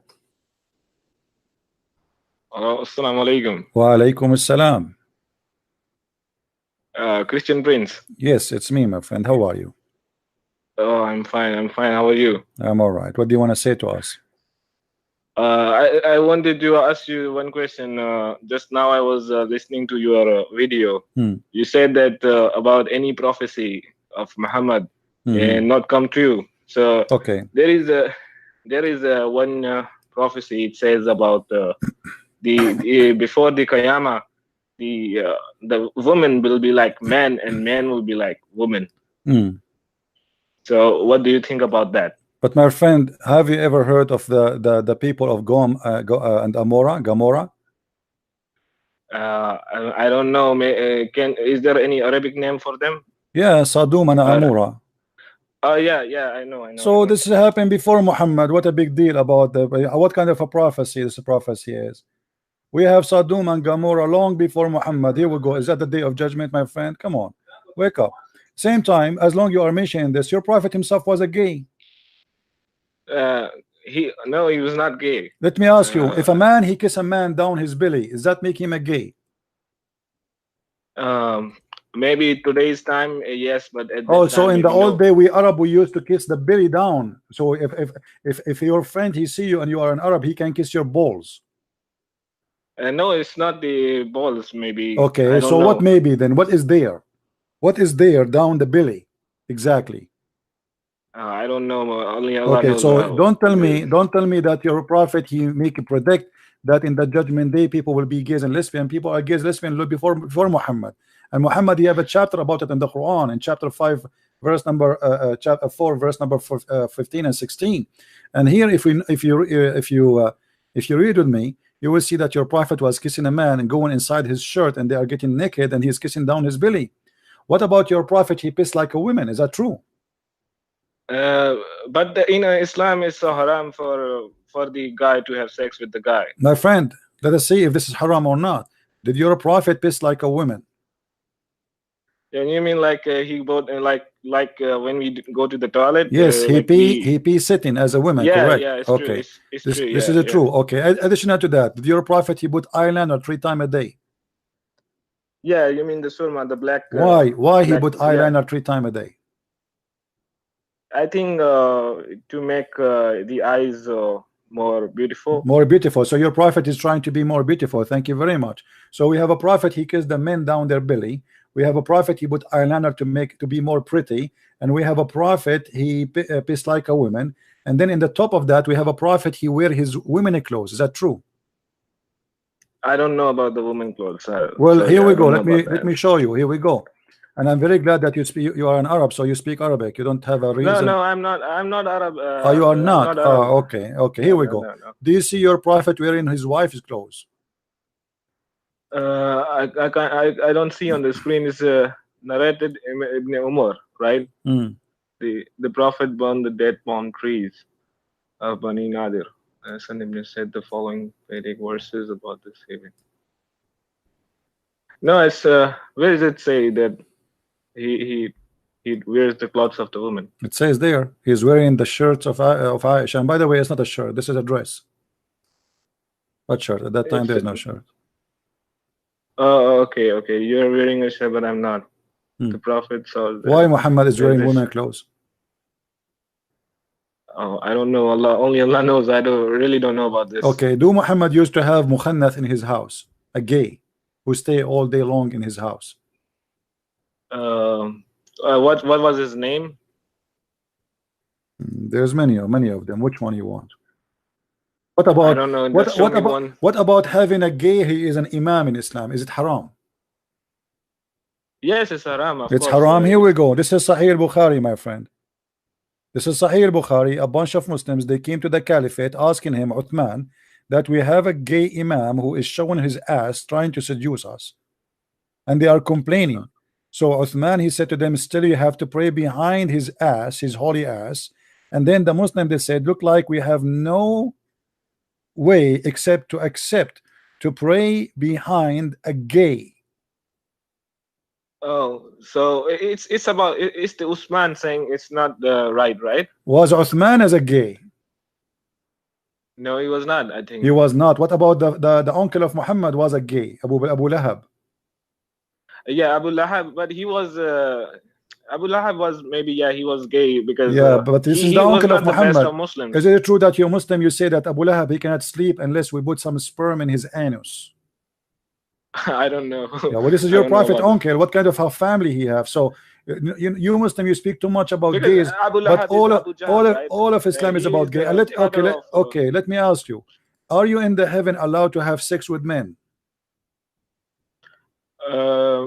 I don't know. Maybe yes, because but in heaven, Allah promised that you will have anything that you want, you desire. Okay, so why? What kind of religion? It is yes to have sex in heaven with men, which means you will be a homo, but it is haram to be a homo on earth. What is the logic? Only God knows. Maybe because in heaven we don't have that shame. Like we think it's wrong, but in heaven we don't have the wrong and the right. everything is right. So in the heaven, it's a hippie place. You do whatever you wish. You take your penis, you put it anything in front of you, even if it's a goat.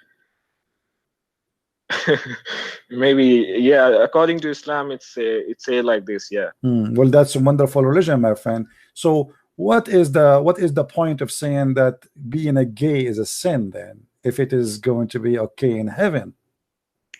Yeah, in heaven, maybe in heaven we don't have to reproduce, but in earth we have to reproduce. So maybe like in well, there's no need to produce, my friend, in earth too. I mean, we have too many people, too much people.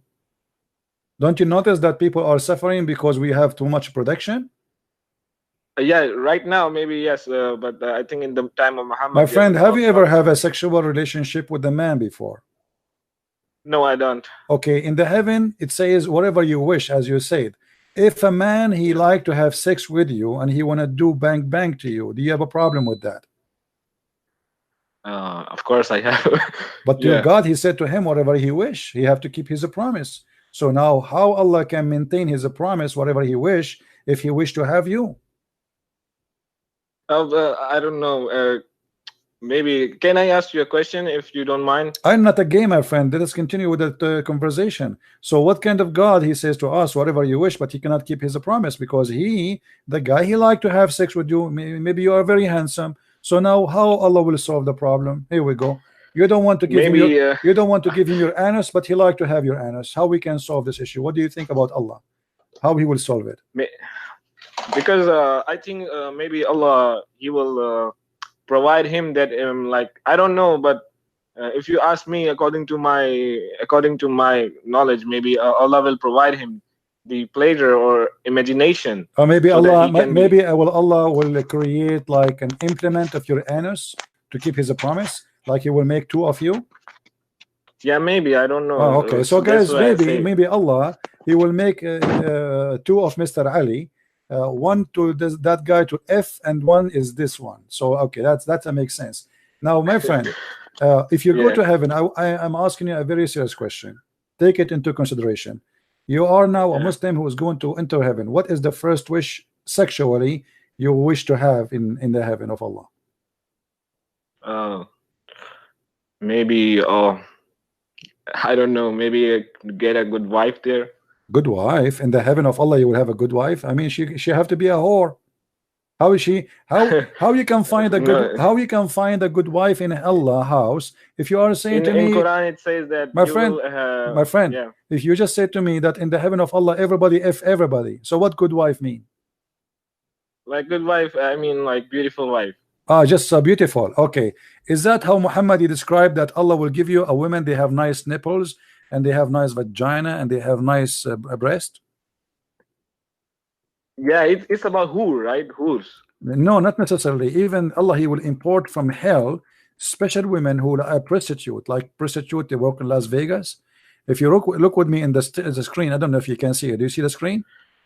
Yeah, I can see the screen.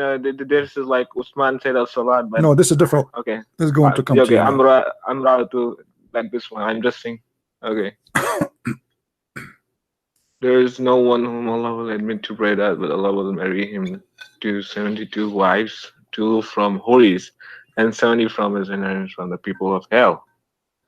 All of whom will have deserved friend. Okay, I did not know about this hadith. Is it sahih? No, it's da'if. Everything in Islam is da'if. It's da'if, right? Well, no, this is Sunan Ibn Majah. And Ibn Majah is an authentic book, but if you go, they will check, they will say to you it's da'if. The Muslim, anything look embarrassing these days, they make it da'if. But look what your prophet he says to you. Very good news for you, Mr. Ali. You are going to have in the heaven of Allah a male member. He is in the translator, he is trying to be nice. It doesn't say male member, by the way, it says the you know, you will have a D which will never go flat tire. Do you see it? Yeah, that's I know a very because, good news, my friend. Yeah. By the way, you can use it as a sword because it will never go flat. I mean, you can break rocks with it. You can break rocks with it. You can use it as a hammer. You can drill in concrete. I mean, I don't know what you can do with it, but look what it says here before that Allah, he Yes, will. Habibi. Just one. I wanted to ask you one My question. friend, don't say Habibi. People will think you are a gay for real now. I'm not Habibi. What Habibi? Don't say that to me. We're talking about gays and lesbian and effing. You say to me Habibi? Okay, That's dangerous. No, okay, no, Habibi. Just wanted to ask you one question. Can I ask? Go ahead.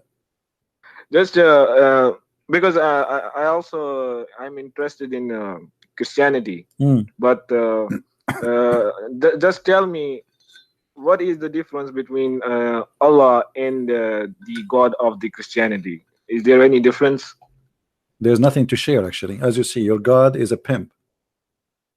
Yeah, but it's coming from the hadiths. Maybe hadiths. No, the Quran true. is the same. What about the Quran? Isn't it the Quran teaching you about women, and he speak about their vagina, what is inside their vagina? Have you ever heard of a book speaking what is inside the vagina of the women, that nobody put his penis inside? You know, is that God? Allah says He's not shameful of saying these There we things. go. So your God is not about being shameful, my friend. Your God, he concentrates in his sexuality in order to tempt you, to make you work for him and die for him. That's Muhammad. There's no God in Islam. This is Muhammad. All those promises is a promise of Muhammad. Your God never exists and will never exist, and you Muslims have no idea who's he. Oh, what you know, there's a God, his name is Allah, and we have to bow down, bend over for him 5 times a day. How, why, where, we don't know. So Allah is not the same God in absolutely Bible, not. No way. So why it says about the in Genesis Allah is Allah, where it says the word Allah? Right? No, where it says Allah. Are you saying the Bible translation? No, not the translation, but I used to heard before Ahmad did that. That's a donkey. What did that? There's nowhere the word Allah exists in the Hebrew. What Allah? Allah in the Hebrew is a Elohim.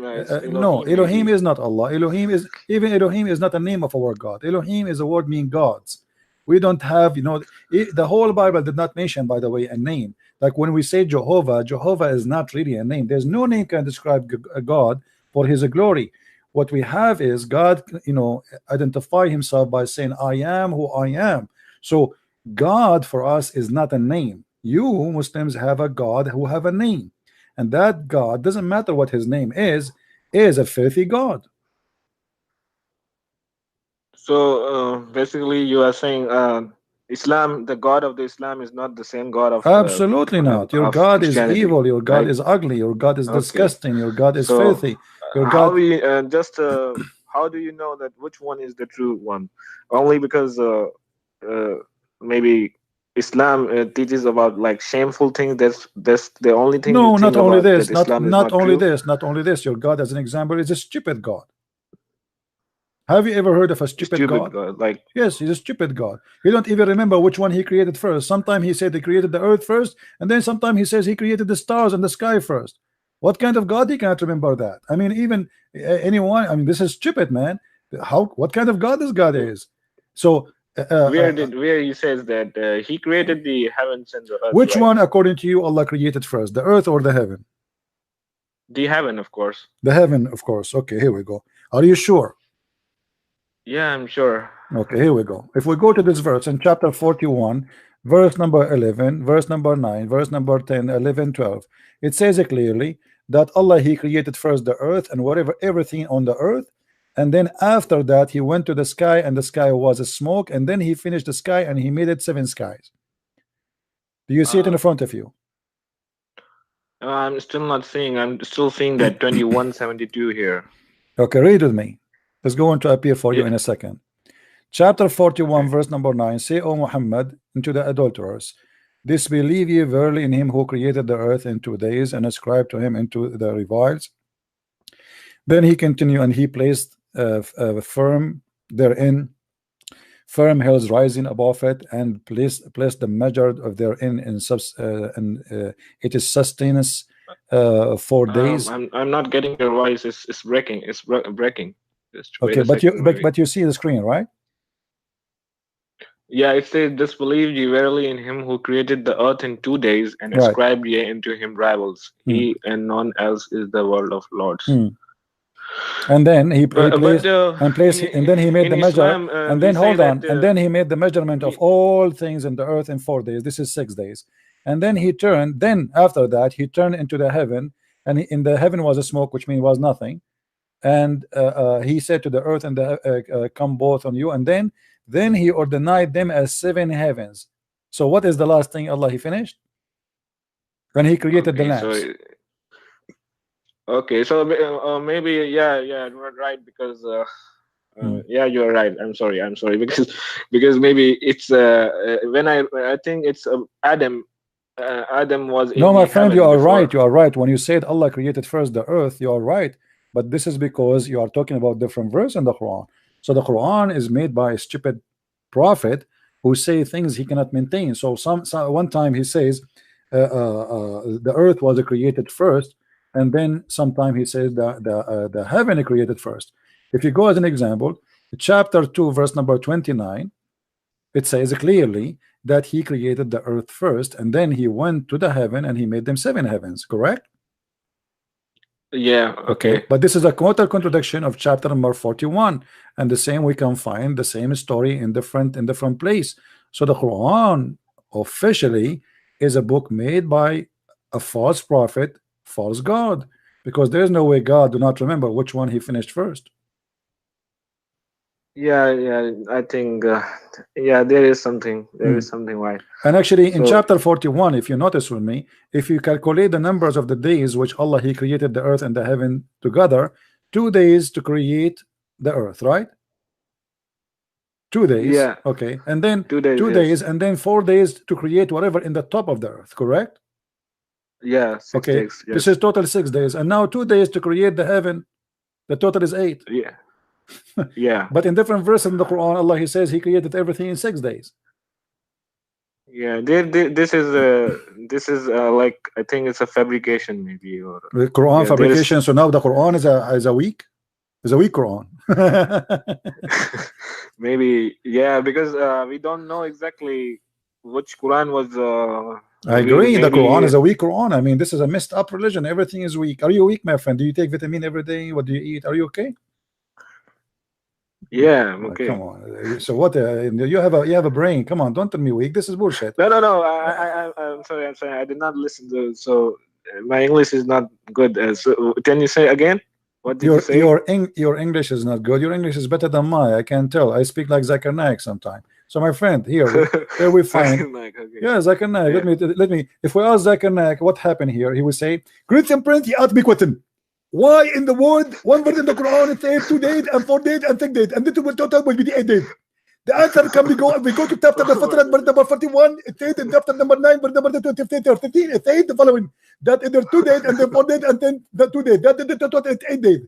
And this is the answer is very either. Brother, this is what the Quran says, and we take it. And I say thank you very much. I think you speak like Zakir Naik so much. It's yeah. Good. Your voice. My friend, I invite you to leave Islam. What do you say? Are you willing to leave Islam?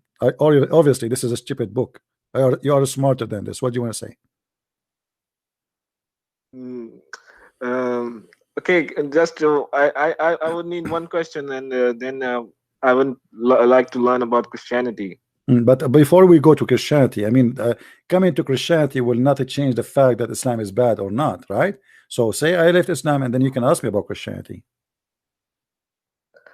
Yeah, I think Islam is not really good enough. So did you decide? Right. Did you decide to leave Islam, my friend? Yeah, maybe yes. I want to look more into Christianity. I want to. No problem. More. But you say to me you left Islam. Do we agree that you left Islam? Yes. I think. I mean to that because I think. Yeah, in Islam we say if I don't trust Quran is not perfect, so I'm not a Muslim. Thank anymore, you, Mr. Ali. So. Thank you very much. So Ali, he left Islam. What is your question, my friend? We are very happy for you. You decide to leave this cult. Obviously, you are smarter than to be in such a stupid cult. That's why you decide to leave. What is your question, my friend? Thank you. My question is about like in Islam. It's if I leave Islam, in Islam it said that I should be killed. Because in Pakistan where I live here, and I've been in Saudi Arabia before. I used to live there, but now in Pakistan it says like if you leave Islam, it's like the penalty is death. Yes. So in that case, we have in Islam, we have a taqiyya about like we can say you can lie. I that, know. yeah, we can lie to save our life.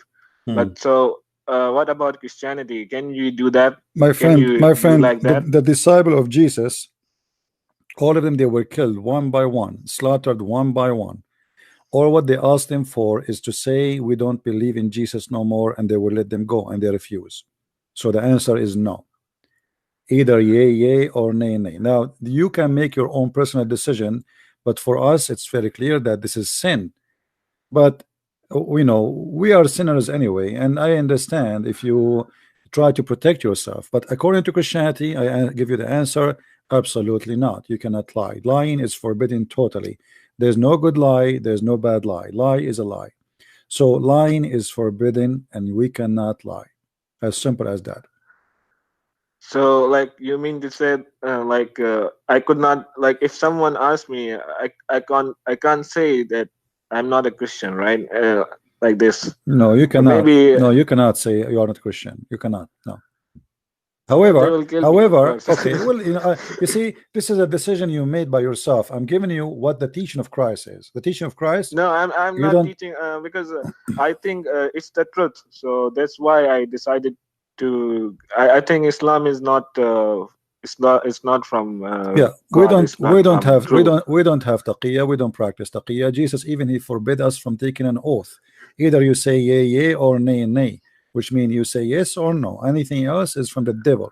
So the one who lie a lot, he like to take an oath, say I swear, because why? Because he lie all day, and now he tried to prove that he is saying the truth. So he say I swear. In Christianity, no, you have to say always the truth, to the point there's no need to swear. Don't use the name of God for all reasons. I mean, you just say the truth. Why you want to swear? You know, you are going to say the truth anyway.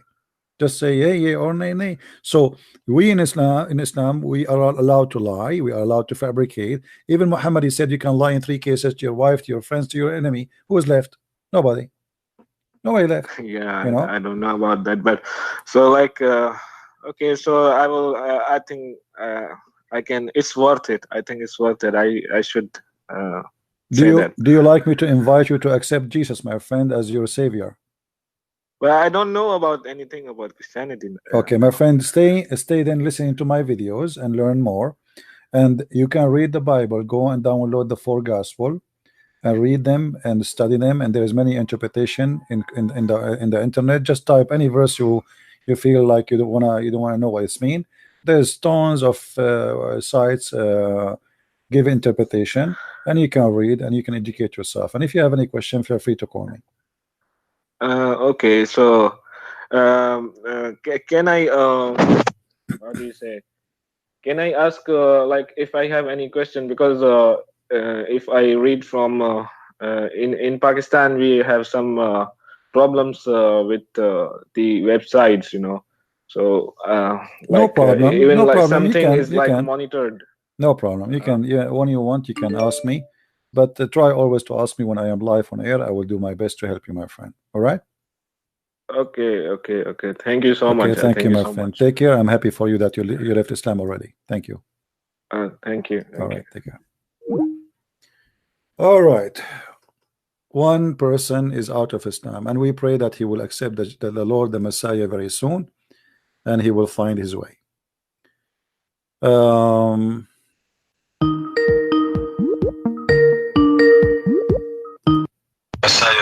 Raz, what you are calling me, Raz? Did you decide to leave Islam, Raz? This is Raz. Hello. Did you decide to leave Islam? No. Why not? I mean, you just said to me many times that the Quran is full of mistakes. Your prophet saying stupid things. You agree that the Quran is stupid, and now you don't want to leave Islam. Why? No, I think some things are not exactly right. No. Yeah, you said that your prophet he made But no, mistakes. look, You said the wait. Quran making mistakes. Wait, So what is left? Prince, 1 second. Hmm. Okay, I'm back. Yeah, close the door. I don't want your mom to know what you are doing. Yeah, I closed the door. Yeah. If your mom she know what you are doing, she might do something to you. Be careful. So now, why you don't want to leave Islam? You know, I'm not really fully convinced that because, for example, if Islam were to be false, there is no okay.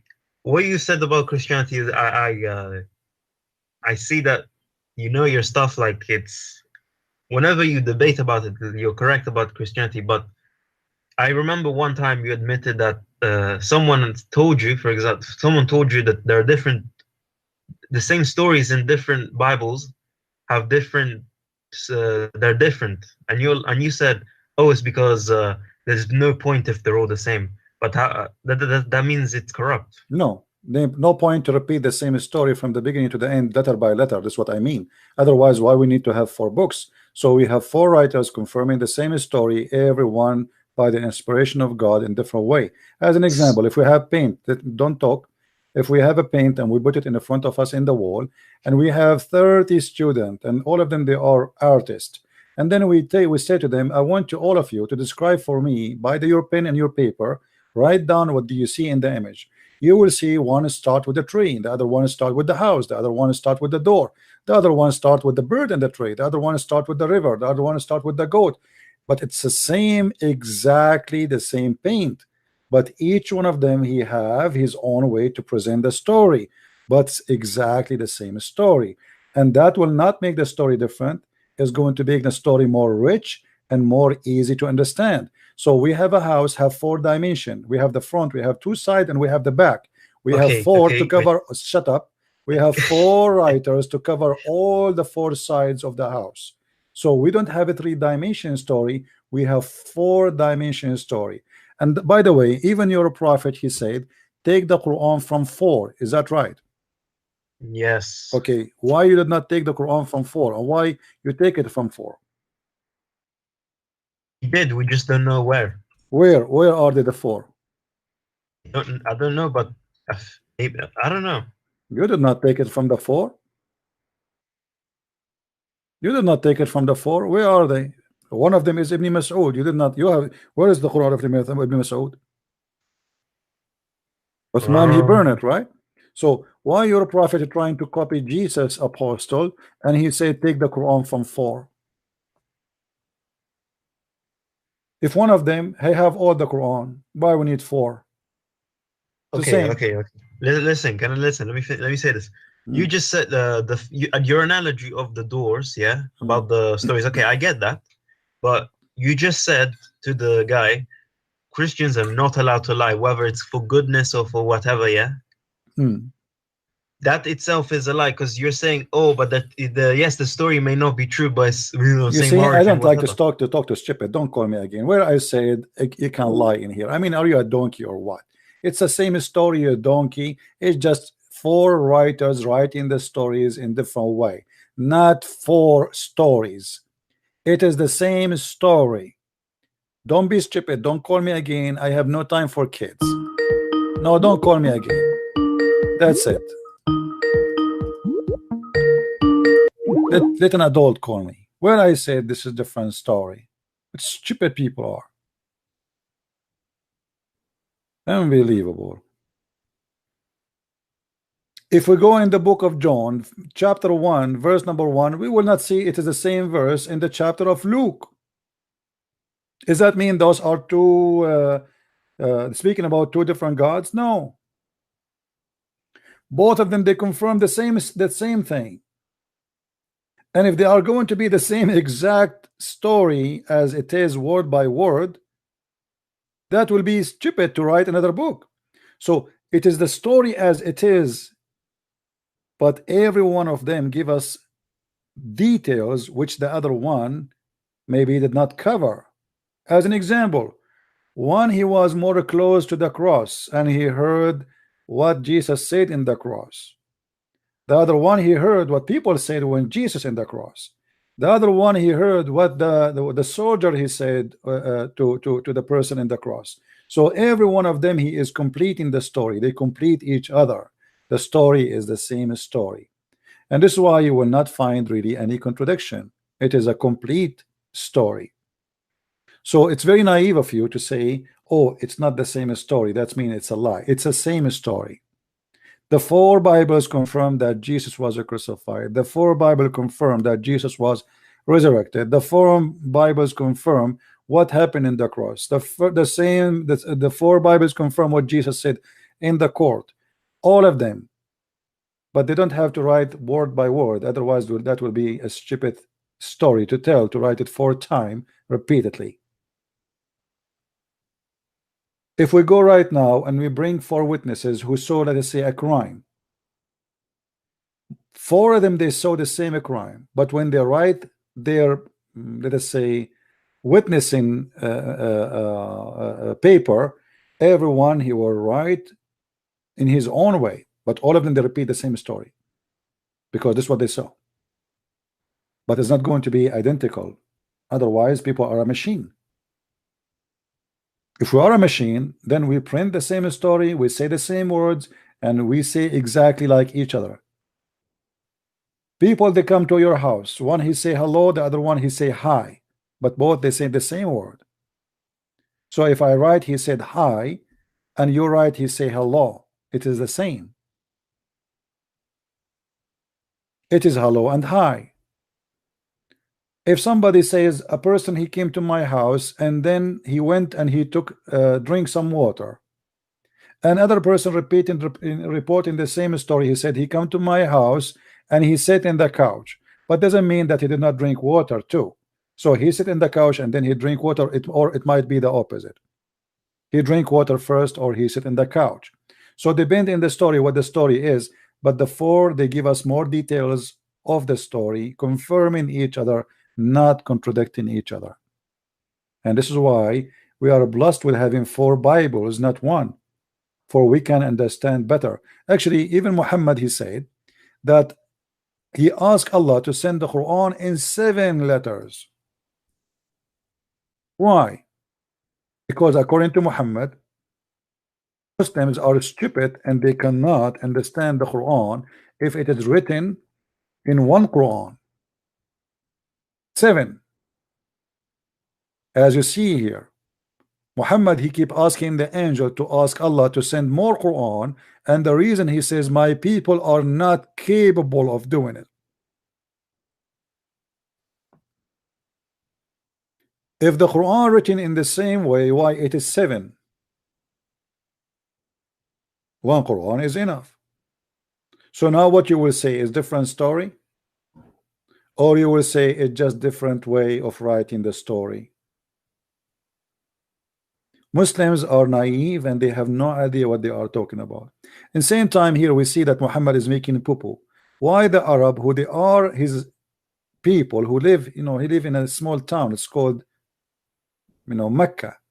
They speak 1 dialect. So why he need the Quran to be in 7 dialect? And if the Quran is not capable to understood in 1 dialect, how the Muslim today they will understand the Quran which is written in 1 dialect? How a Muslim from India, from Pakistan, from Japan, from China will understand the Quran which is not in his dialect, neither in his language, if the Arab themselves who speak the language cannot handle it in 1 dialect? And he insists to keep him sending more and more, 2 dialect, 3 dialect, 4 dialect, until it became 7 dialect. So Muhammad confirmed that there is no Muslim can understand the Quran unless we have 7 books. 7 Qurans, they are different from each other, at least in the dialect. Where are they? And which dialect of them is yours? None. So if those who speak the dialect, they cannot handle the dialect, how a Pakistani like you and him, or Zakir Naik, or Didat, or whatever, they can understand the Quran? If you are an Arab and yet you cannot understand the Quran, and the Quran says it clearly that nobody understand the Quran, even Allah, he don't understand the Quran, because this is an officially stupid book. Do we have any Muslim here? And the Muslims always they come and repeat to us the same story. How you believe in 3 gods? We have 1 God, my friend. You are the one who don't have any God. Your God is 0. Prove to me that your God is even exist. Your God Allah, he said to Muhammad 3 times, read. According to you Muslim, Muhammad is still and he died, he cannot read. Jesus said to the man who is dead, come from the grave. He came from the grave. He said to the man, he cannot walk, he walked. Your God, he said to Muhammad 3 times, squeezing him, read. Still he cannot read. If Jesus says to a donkey, read, the donkeys, trust me, he will read. What kind of God you have? Or maybe because Muhammad was so stupid to the point your God, his miracle is not working in him. So he said to him 3 times, read, it still is not working. And why 3 times? What about 4? You complain about the Trinity, but everything in your religion is based on number 3. If we go to your hadith website and we say, we type there in English, let me show you. I will type in English here the word 3 times.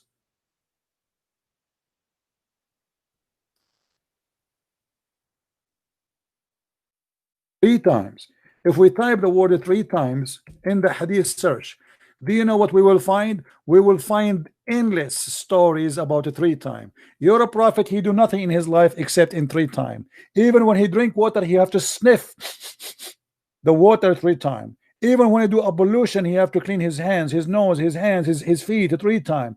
Everything, when he go to the bathroom, he have to shake his penis 3 times. All your religion is based on number 3. Even when you say in the name of Allah, you have to say 3 times. Bismillahir Rahmanir Rahim. Even the names of your God is 99 names, which is nothing but multiply of the age of Jesus x 3, which means the Trinity x the age of Jesus.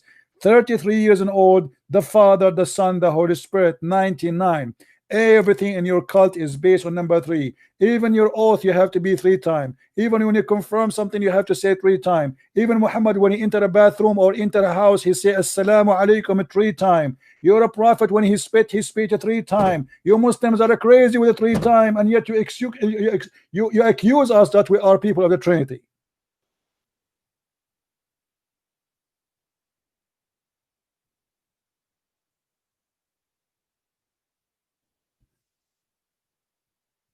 Have you ever heard stupid religion more than this? Mary, she fast, she will not talk for 3 days. Zechariah, Allah make him mute for 3 days. If you divorce your wife, she cannot get married until if you divorce her 3 times, she cannot get back to you anymore. I mean, everything in your religion based on 3 times. Your God, Jibreel, Muhammad, 3. This is the Trinity of Islam. What do you have?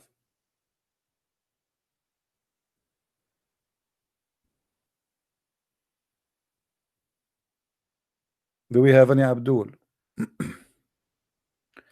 Mayday. Abdul is needed. Mayday.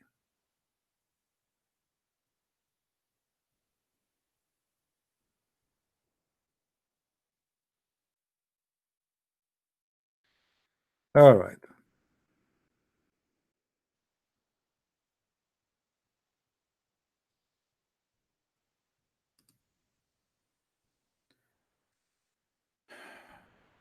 You can call me if you are a Muslim. Are you a Muslim?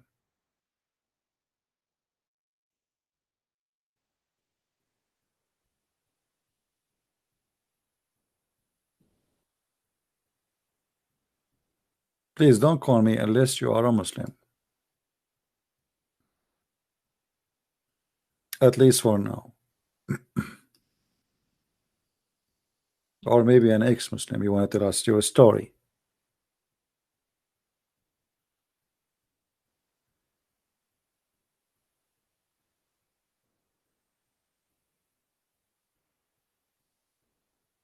Any Abdul?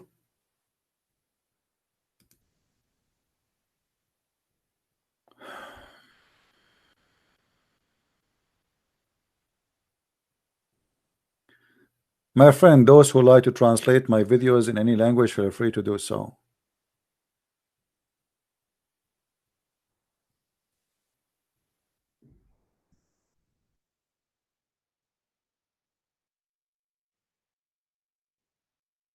We have an ex-Muslim.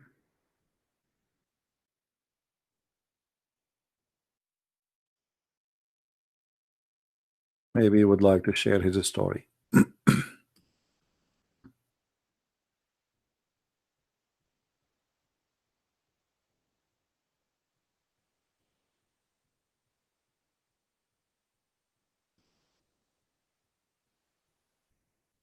Any Abdul?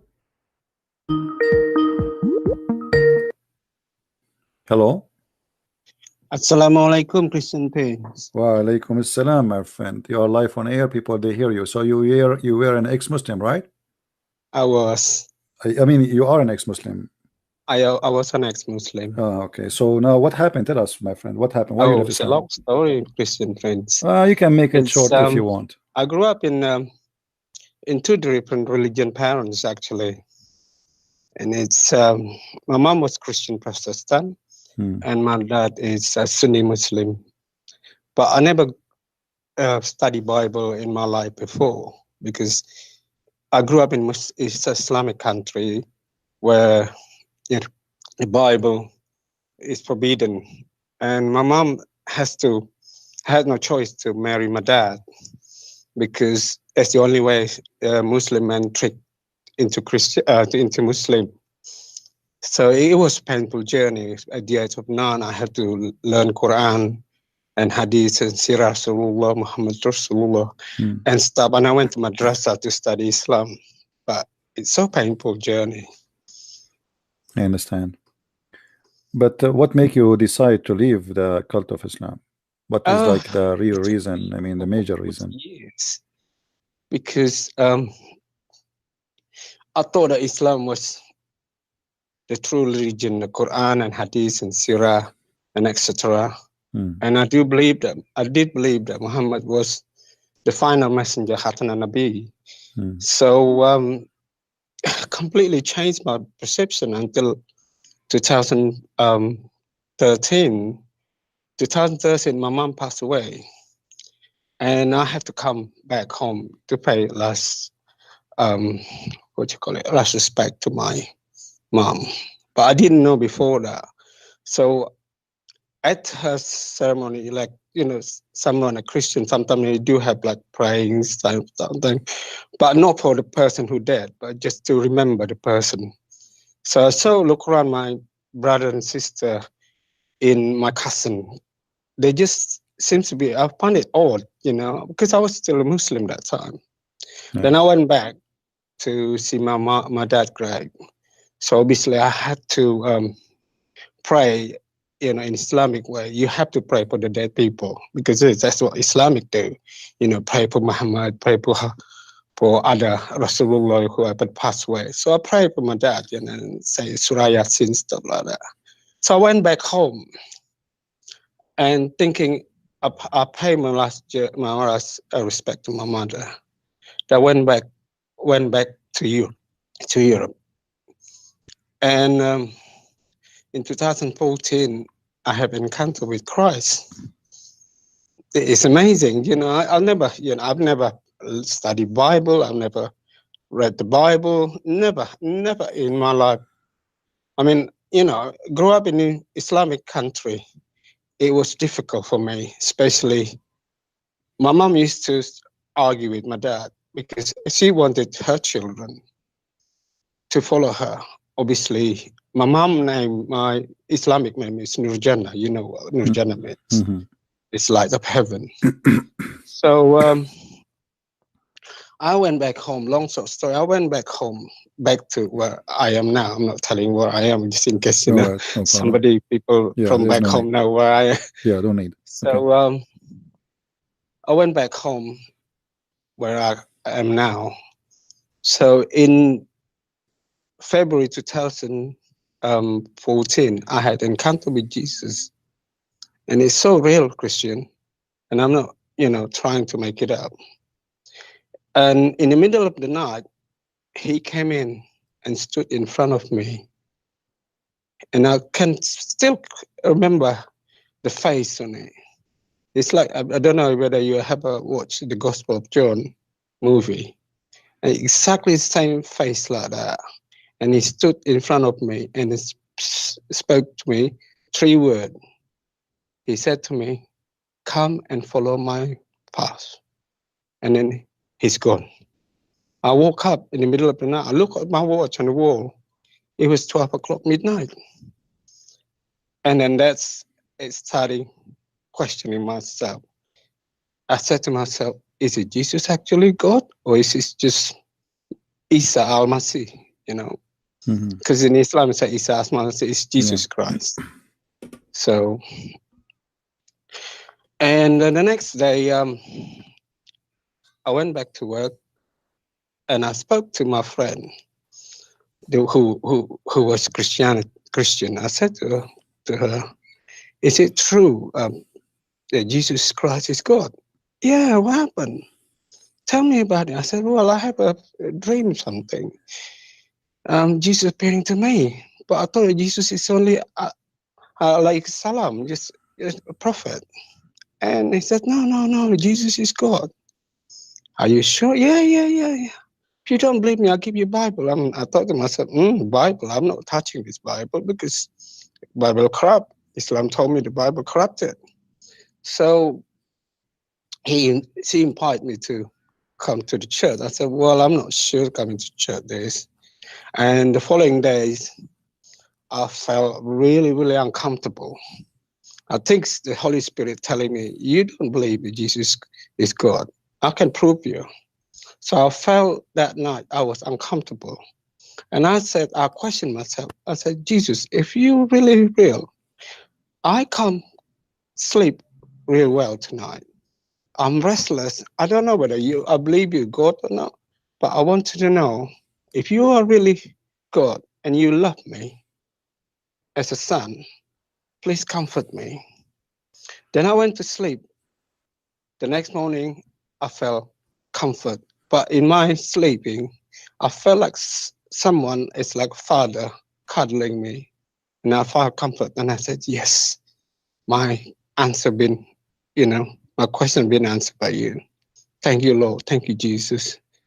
But I wasn't sure because I want to know by myself where it says in the Bible, "Come and follow me." So I went to church, follow with my friend, First time I come into church, am I gonna doing the right thing or no? Am I not? But the Holy Spirit said, "Come on, just enjoy it. You don't know what's gonna happen, but just go it." But I felt so comfort. The Holy Spirit said, "Just go to the church." And then my friend gave me a Bible, and my friend told me, "Read from Genesis right to what you call it, Revelation." So I tried to read Genesis, but just randomly, and go to Gospel as well, the New Testament. But I still not comfort, which actually I wanted to know what he says about that one. So I still go to church, went to church, and still I have a question myself. And I asked God, "Jesus, if you are real, again, this is a third question. I want to know, because I'm not comfort this one. Can you tell me what is in the Bible?" So 6 months after that, I kept coming back to church, in and out. And in February 2015, I had another dream. I never, knowing which Bible, but in the dream, I read Isaiah, but I've never opened it. The Isaiah, the whole chapter, I just flick over, and in there, I read it, but I wasn't sure which Isaiah. So I opened my Bible, I look in the Old Testament. It says quite clearly. And when I read the Isaiah 43, verse 10, and my world came apart. Because how on earth, if you are normal human being, knowing that the Bible is 66 books, and God chose me to find that one verse that He asked me. Hello? Yeah, I hear you. I'm listening, my friend. All right. Yeah, and then my word, Power Park Christian friends. And the reason that I was still a Muslim, because I believe that time Islam was true. And even I said to my wife, I will never go back.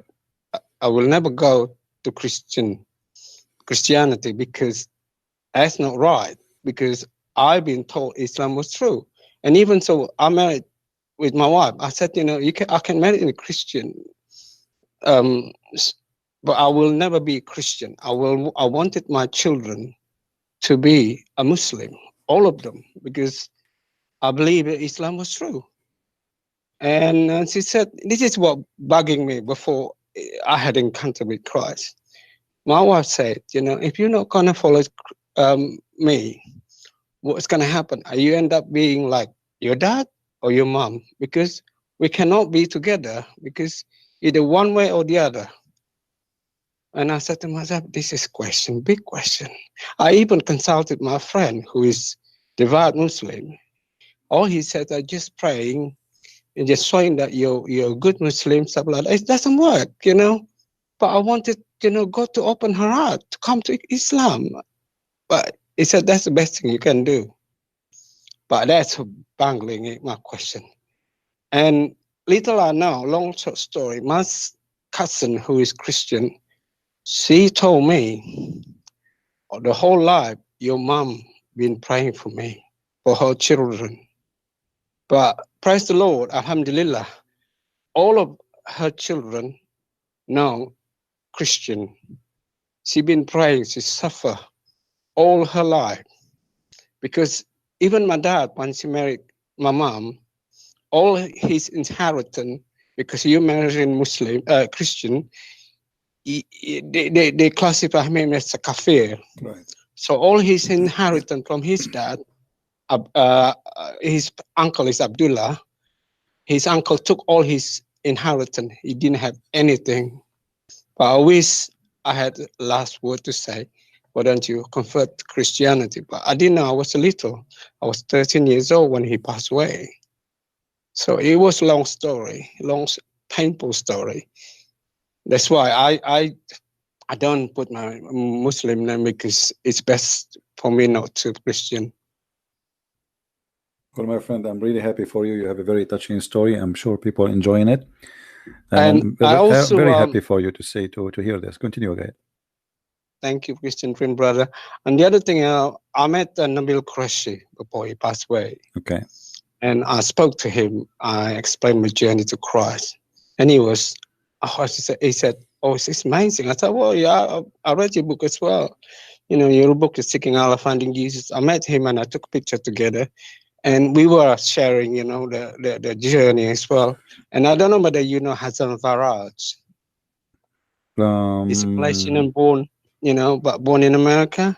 Yeah, I think I saw a video once of this gentleman. Yeah. Okay. I have tweeted him and then corresponded through Facebook and Twitter as well. So I share the journey and he shared his journey to me as well.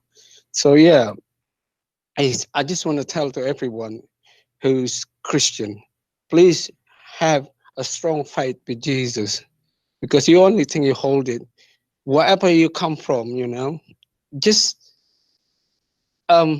if you're Christian, don't let a Muslim try to trick you, because my mom been tricked, you see. When she was married, my dad, she was saying to my dad, I don't want to be Christian, I don't want to be Muslimah, but I want to be, yeah, that's fine, we can marry in an Islamic way, but, you know, but you promise me you're going to be Christian. And he said, yeah, I promise, but he's using taqiyya, you see. The minute she got married with him, everything changed. And even before he died, he said, you can take all your children to Christianity, but when I die, but not now. But how could you do that? I already, you know, been educated by Islamic way. You know, I pray 5 times a day. I know how to pray. You know, if I'm not a real Muslim, I like to say this is Fajr, yeah, Subuh. Usalli farda subuhi rak'atayn mustaqbila qiblati adan lillahi ta'ala.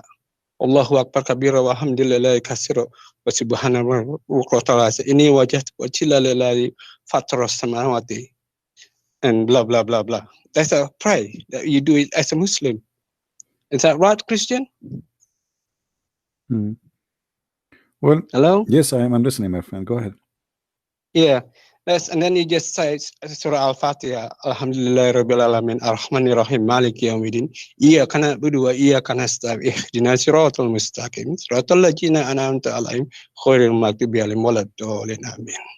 Then you say whatever prayer you can say Qul huwallahu ahad, Allahu samad, lam yalid wa lam yulad wa lam yakul lahu kufuwan ahad.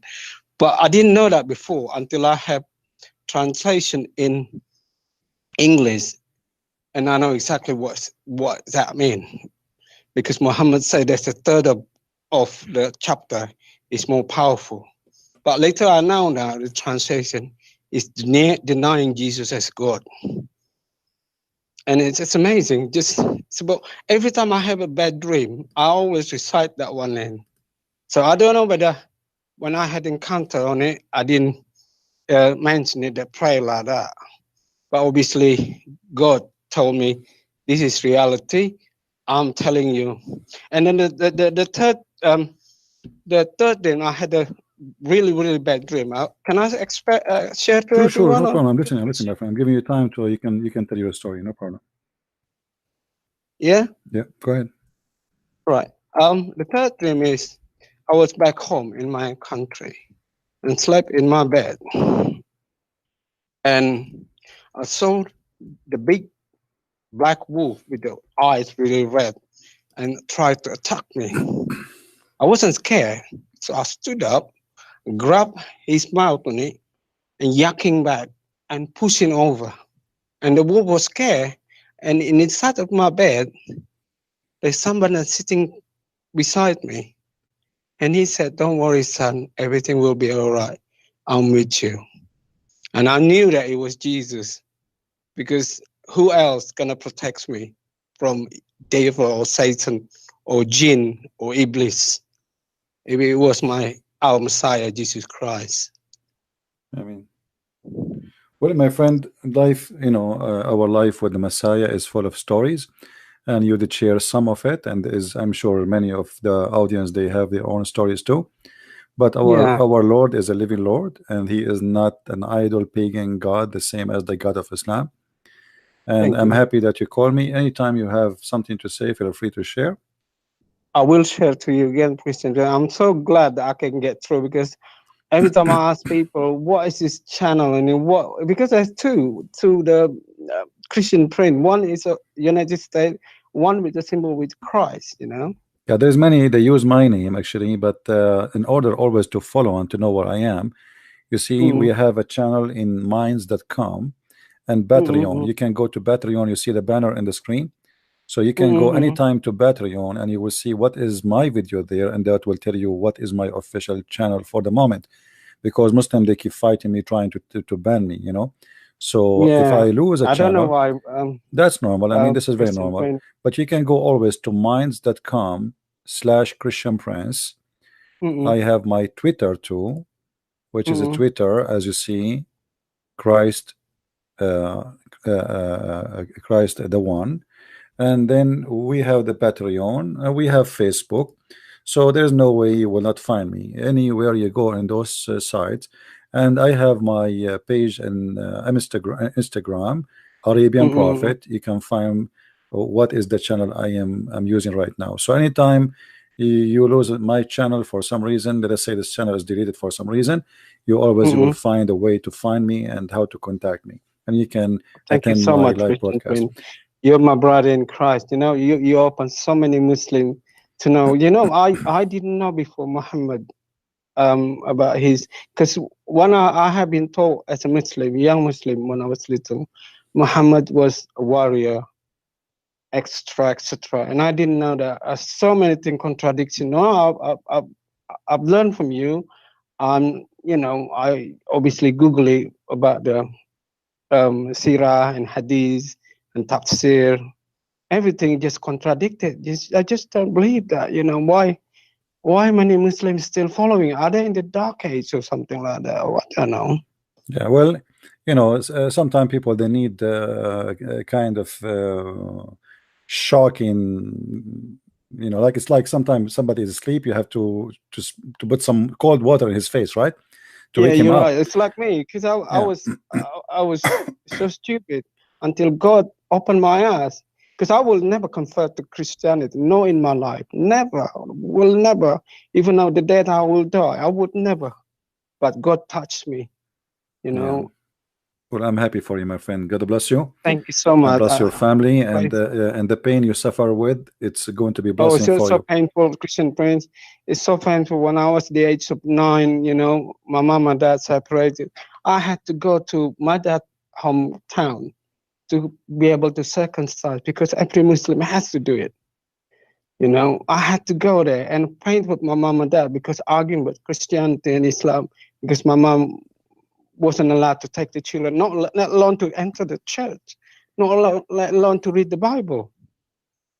Yeah. Because, you know, and it hurt me, because it's so painful. Because if I could cry, I could cry. But thanks to the Lord, my mom been praying. She's been suffering, but I'm sure she's up there smiling at me. You know, all my brothers and sisters now are Christian. Well, one of them is maybe true, because I'm stubborn one. Being a Muslim, I was stubborn that time. You know, I will believe everything. Imam or sheikhs or ustad, whatever, it's just different. You know.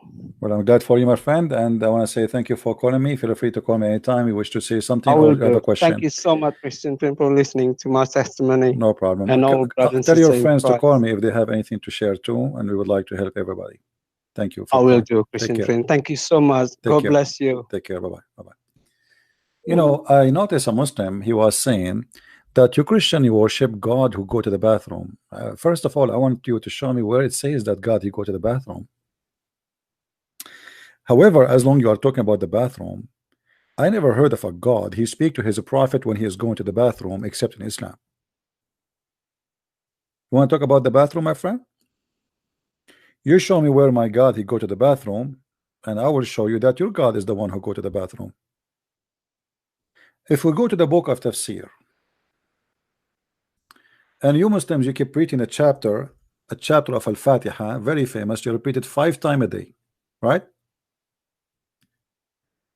And we go to the book of Asbab al-Nuzul, which means the book of the reason for the chapter to come down. You will find that Muhammad, he received this prayer when he was doing poo-poo. The Muslim, they try to deny it, try to fight it, but it doesn't work. And there is a funny story here. Not only your God, he decided to speak to his prophet when he is doing poo-poo, each time your prophet, he hear the voice of his God angel, supposedly, your prophet, he run and the panty is between his legs. Read with me carefully, please. Whenever the messenger of Allah bless him and give him peace, whenever he went out, which means to do poo-poo, baraza, used to hear someone calling him, oh Muhammad, and whenever he heard this, he used to flee. Let me show you in the screen so you will not say I am making things up, my friend. Do you really believe in such a garbage? That God, he cannot wait until his messenger finish his poo-poo and he decide to give him the most important chapter in the Quran when he is doing poo-poo? And each time your prophet, he hear his God angel voice, he run away and the panty between his legs? Are you there, Mr. Abdul? The one who was speaking about the bathroom?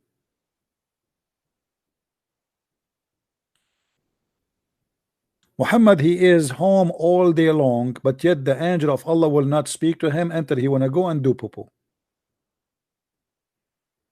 Why? He wanna give him the chapter of Al-Fatiha. The chapter of Al-Fatiha cannot be delivered unless Muhammad doing poo-poo. Are you there, Abdul, the one who speak about the bathroom?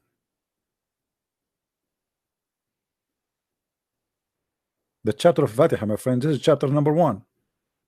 What chapter? Chapter Al-Fatiha, number 1. And this is the book of Asbab al-Nuzul, and this is the official government website of the Kingdom of Jordan. And here you will notice that Muhammad, he flee each time he hear the voice, which is stupid, because why Muhammad will flee? This is not the first verse Muhammad received supposedly from the angel, so he is used to hear the angel, so why he ran away? Simply he ran away because Muhammad doing poo-poo in the dark. So he got scared. And then Waraqa, which obviously he is the real father of Muhammad, he said to Muhammad, he advised him that next time when you hear when you are doing poo-poo and you hear the voice of saying, oh Muhammad, don't run, continue doing poo-poo and let us see what he will say to you. So the guy, he took advice of Waraqa and he did, and then he gave him the Quran, he gave him the chapter of Al-Fatiha. And this is what make the Quran holy book. He received it, the most popular prayer for Muslims. Muhammad, he received it during the poo-poo time. May Allah bless his poo-poo. Are you there, Mr. Bathroom? And don't talk about the bathroom, by the way, because your prophet is the one who said, if you enter the bathroom without saying certain prayer, shaitan, he play with your anus. And I challenge you to take a video camera with you and don't say the prayer and tape for us shaitan playing with your anus inside the bathroom. And you can use x-ray if you want. I mean, how in the world you Muslim believe in such a garbage? Do you really feel something in your anus if you don't say that prayer? How many of you enter the bathroom, he never said that prayer? Do you really, shaitan, he play with your anus when you go in the bathroom? That's why I say every Muslim must be a gay. Because here we go. I mean, there's no way. There's no way. So, what about when you are a child? You know, you don't even know how to say the prayer. Shaitan, he play with your anus too?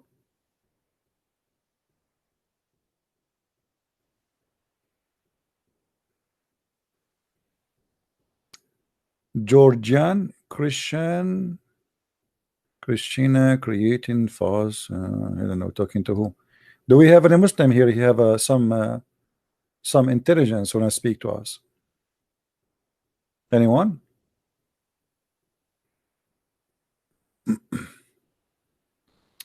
Well, you know, we do the broadcast in different times so we can reach to many location, just to be fair. So sometime I do it early so those who live in some countries, they can be with us, like in Europe. Sometime we do it now, sometime we do it even early morning in USA, so we can reach to as many as we can. You know, but however, even if you could not be here when I am live, still you can watch it later and you can see the chat, people texting and whatever. All right. CB will debate Shabir Ali. For sure I will never debate Shabir Ali because Shabir Ali, he did not finish his PhD until now. A bunch of potatoes. All in it, they will never debate me because they knew that this will be a very big problem for them if they do. They knew their ignorance is beyond imagination and they knew that they cannot expect. You see, you can be a person who listen to my videos and my teaching for the last, let us say, 15 years, but still you cannot predict what I will say today. And that because my knowledge is not limited of a few things I know and I repeat. And this is why the Muslims, they fear me big deal, because they cannot predict. I can debate anyone based on what he said because it's the same. I'm not going to mention names, but you can go and check those videos of those people. You will see they repeating the same. Watch one debate of the that, you will see it is the same. The second debate, the third debate, it's the same. He repeat himself. So I can predict what that he will say in a debate because he is limited in knowledge and he is stupid. But when they debate with someone like me, how they can predict what I will say next? And you witness yourself, Muslims call me one after one and how they get busted with no mercy. And this is why I have no fear to open my sky for people to call me. Muslims cannot do that. If you go even in Muslim chat rooms, like as an example, there's a program, it's called Paltalk. We used to go there, and in Islamic rooms, everybody have red dot. Red dot mean nobody can text. Nobody can text. Why nobody can text? Because Muslims are afraid that a Muslim, not a Christian, will ask a question, and that will be embarrassing that they do not know what to say.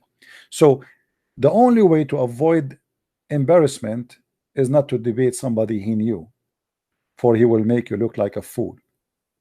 When the Muslim, they get someone like Hijab debating David Wood, Hijab looked like an idiot, but the Muslims, they were laughing. But the fact later they discover that Hijab, he destroyed Islam. As an example, the donkey Hijab, he said, and I'm not saying donkey to insult, I mean it. He said that Elijah mean God is with us, which is stupid, and he was making fun of David do not know Hebrew. He said that Allah he pray for, he don't pray to, and supposedly he is the one who want to teach him Arabic. So he just admitted that his God he pray. He said for 4,000 years not a single Jew broke the command of Allah, not a single rabbi, not a single 4,000 years. 4,000 years, and he repeated, and he like with a strong voice and very acting in the stage like an actor. But by saying that, he destroyed the Quran, because the Quran says that the Jews they worship a man, his name is Uzair, and Uzair is the son of Allah. So how you say for 4,000 years not a single Jew broke the command of Allah and worship other than one God, when your Quran in chapter 9 verse number 30 and verse number 31 confirm not only they worship Jesus, the Christian they worship as a son of God, the Jews they worship a person, his name is Uzair, which we cannot find in the Torah, that he is a son of Allah. And then in the verse number 31 it says clearly that even they took their priest and their rabbi as gods beside God. For 4,000 years, not a single rabbi broke the he was instructed clearly to worship one God. 4,000 years, and the Muslim they were so happy, like, hey. They do not know that this donkey he just got his prophet busted. So Islam is a joke, and we here to expose it. And the more the Muslim they speak, they do poo-poo like their prophet. I cannot find a Muslim don't do poo-poo. However, they are in competition between the poo-poo of Muhammad and their own poo-poo. Which one is bigger? But I believe that still until now, the bigger person who make poo-poo in history of Islam is Muhammad, and no Muslim can defeat Muhammad in his poo-poo. His poo-poo is big and it's so beautiful and have many colors and it smells so good. Actually, I can show you a hadith where it says that when the Prophet of Allah he do poo-poo, the earth open wide and swallow the poo-poo of the Prophet immediately, and smell come out say good. Is that true, Muslims, or I'm making things up? Muslims, is that true? That your Prophet when he do poo-poo, the earth is swallow his poo-poo immediately and like yummy. Is that true? And then the smell came so wonderful from the poo-poo of the Prophet, or what is left of it in the like from the, you know, is that correct?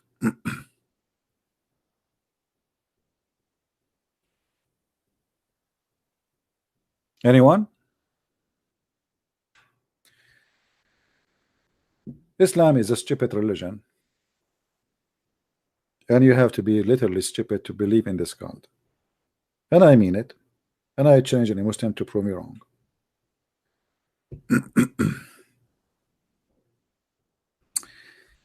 Each time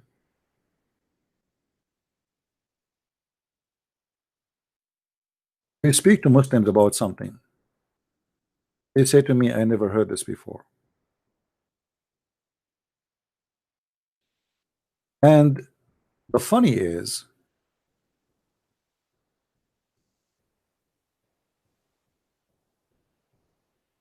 I am a Christian and they are the one who do not know.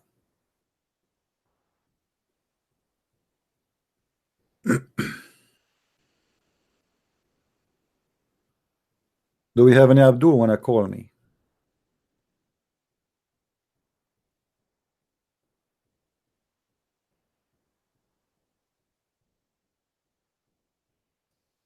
Anyone?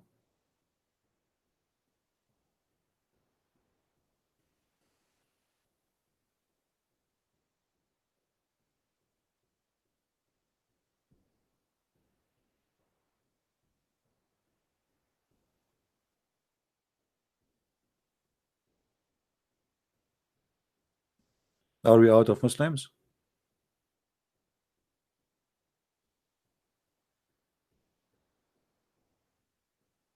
All right, guys, don't forget to subscribe if you enjoy our channel. So and be sure that you have your notification on, so you receive notification when we go live on air.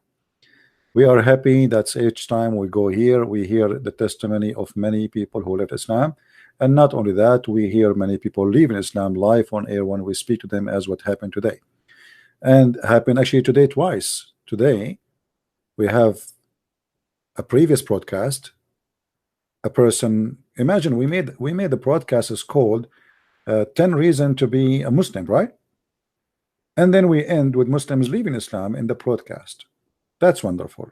So we are talking about reason to be a Muslim, and those reasons made Muslims leave Islam. That's wonderful. How wonderful that is. And I agree that's, you know, if I am a Muslim, I will leave Islam too. I mean, this is too much to handle. This is stupid. This cult is beyond stupidity.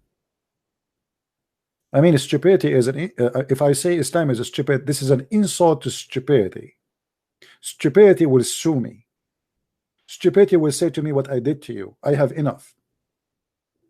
Don't attach Islam to me. This is beyond stupidity.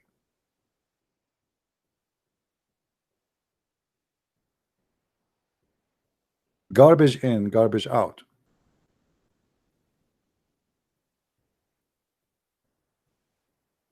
You have to be literally stupid to believe in a flying carpet, to believe in a king who have a chicken army, have a genie army, a prophet who lost his kingdom because when he went to the bathroom, a shaitan, he came in his image and he took his ring.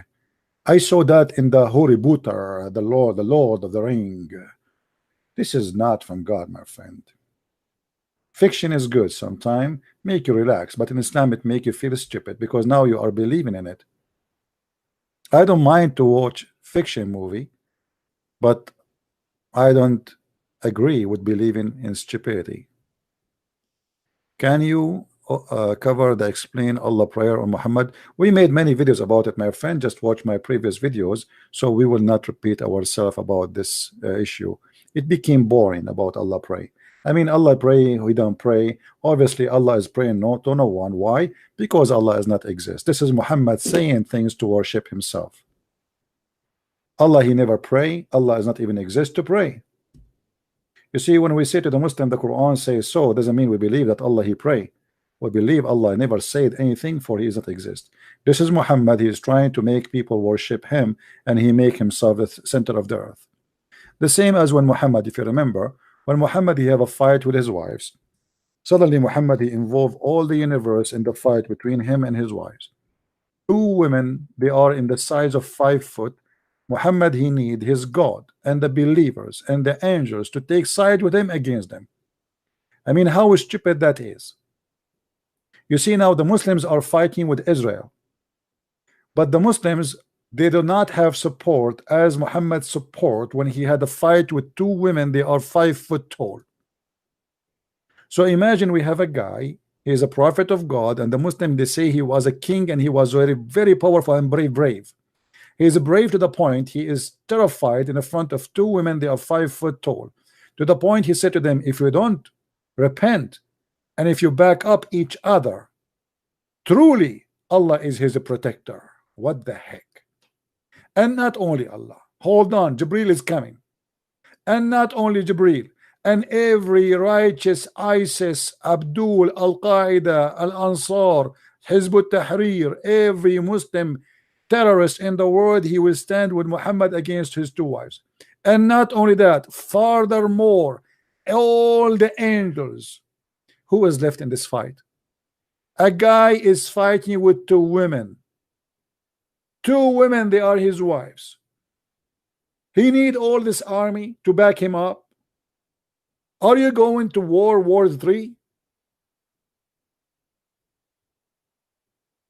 Two women. Who in the world want to believe that this is from God? I am fighting with my two wives. What Allah have to do with this fight? And Jibreel and every believer, and furthermore all the angels, and Trump and Putin and Monica Lewinsky, and her underwear is coming too in the way. Just wait. I mean, what is that?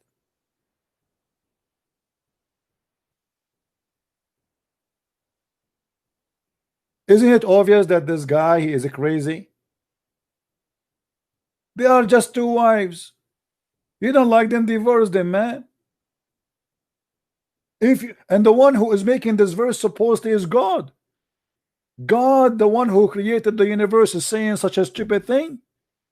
If you don't repent and if you back up against him, I am with him. And not only that, I will send Jibreel, and not only Jibreel, I will send every believer, and not every believer only, I will send all the angels. What the heck? This is just a fight between a guy, his wife, and the husband. What Allah, what the angels, what the believers have to do with this? But Muhammad is making himself the center of the earth. The whole universe is busy with him. Allah, he left his office, he have nothing to do. He's busy now, he have a fight, big fight. Muhammad and his two short wives.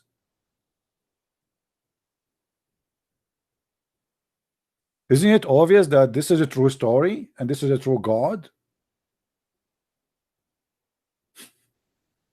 You have to be mentally ill to believe in such a garbage, my friend.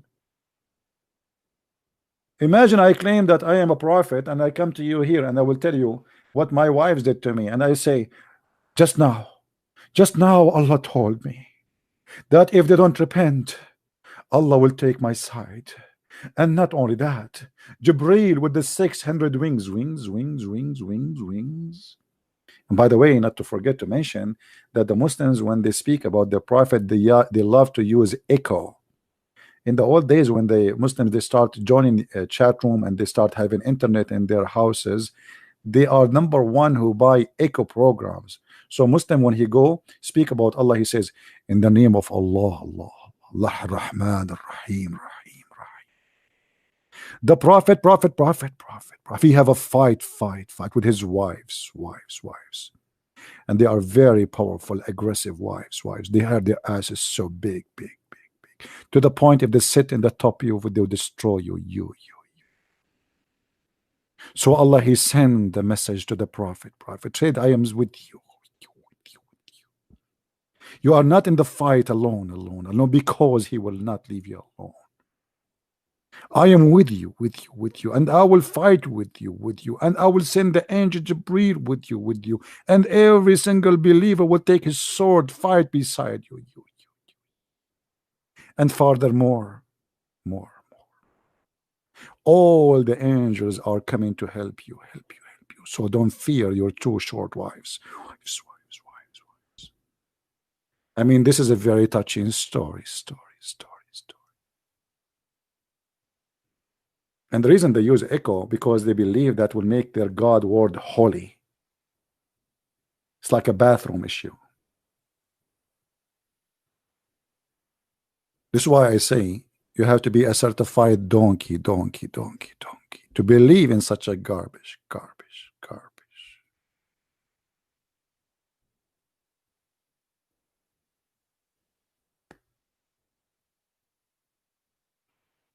Don't laugh too much and get fat and sue me, because laughing too much will make you gain weight and it will make you more healthy. So be careful, or you die from heart attack. Your family will sue me. They will say he was watching a Christian Prince and he died laughing, literally. All right. Do we have any Abdul? Mayday, last call. Any Abdul?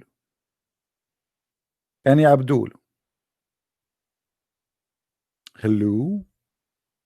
Any Abdul in the bushes? You like that echo? Imagine you have a husband, he speak to you in such a way, you will commit suicide second day. You know, he will say to you, my wife, do you have any food?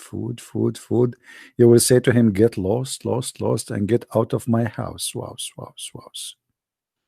Otherwise, I'm going to spank you and throw you from the window. And your mother-in-law, she will say to you, you make us sick. You are really stupid idiot. And by the way, the prophet, he always say assalamu alaikum 3 time, which is proving to us that he love echo.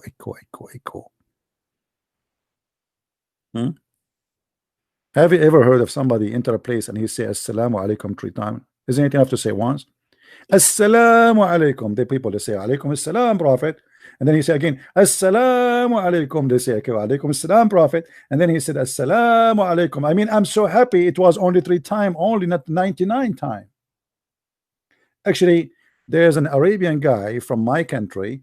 Once, the first time we have a movie theater, he decided to go to the theater, the movie, to see the movie.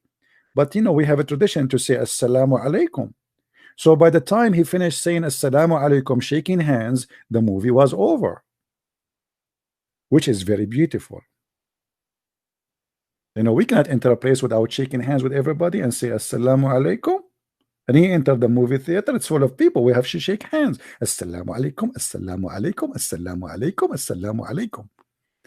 Everybody's saying to the idiot, sit down, man. We want to watch the movie. Assalamu alaikum, assalamu alaikum, assalamu alaikum, assalamu alaikum.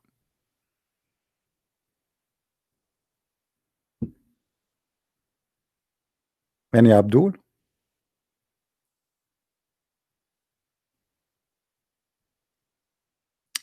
Hijab. Actually, the hijab came. Yeah, the hijab is a must, but it was not really to cover the hair. The hijab was to cover the ass and the breast. Maybe second time you can remind me and we can talk about that.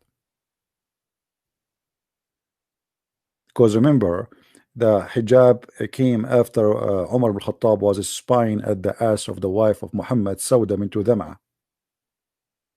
May Allah protect her ass.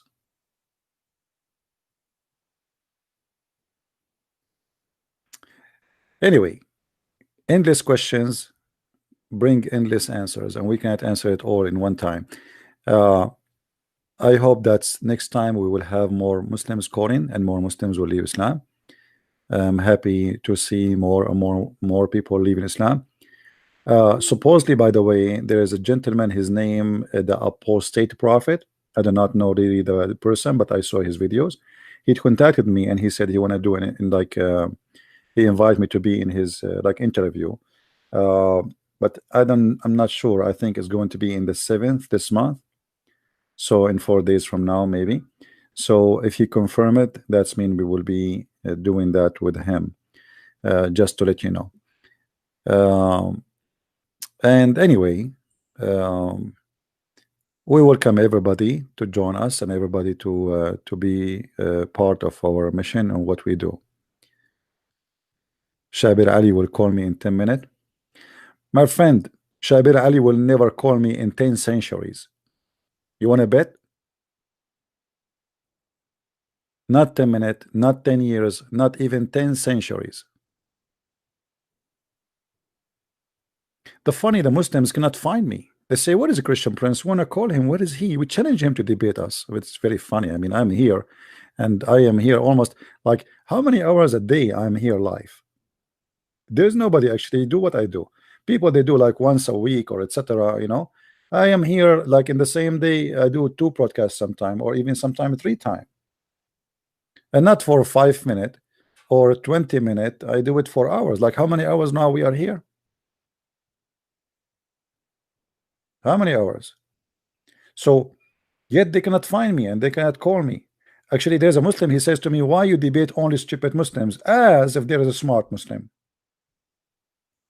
And by the way, when you say why you debate only stupid Muslims and you are a Muslim, you just admitted that there's no smart Muslims, because you tell me why only stupid Muslims are there according to you. What about you be the smart one who to call me and prove me wrong?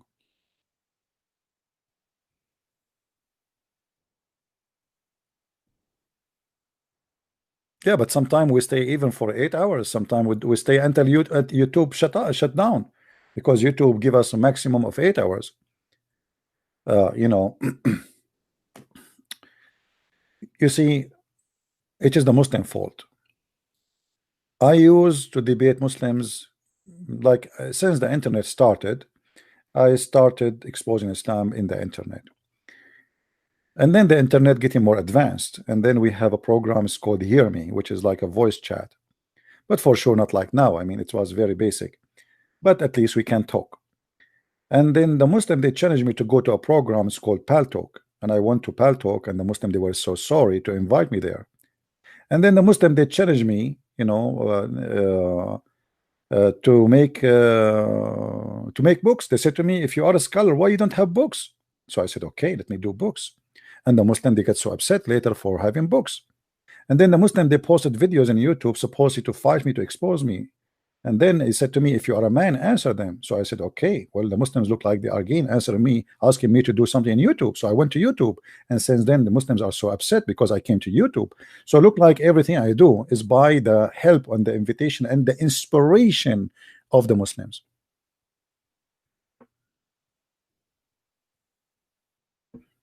No, I was not a Muslim, my friend. I'm too smart to be a Muslim for a second. I don't believe that God will make my penis endless, because that will be very painful. That is not a reward, that is a penalty. Imagine you are living in China, but your penis in the Amazon jungle, and every filthy ant there is biting your penis. And not only that, you will be even more lucky if you go and your penis go to India and the cobra take her bite, and the cobra, she invite her babies to practice biting your penis. Hey, okay, babies, I am your mother, the cobra, and now we will teach you how to bite. This is a human being penis, is coming from all the way from Chicago, and he is a Muslim. Allah made his penis endless, so don't worry, he is far away, he will not see you. Let us go and start biting his penis. I mean, what kind of reward this reward is? Endless penis? Your wife is next to you and your penis is in China or in 7 galaxy? What you will do then? You will make a U-turn? You have to be certified crazy. I mean, donkey. Actually, even donkeys don't believe in that.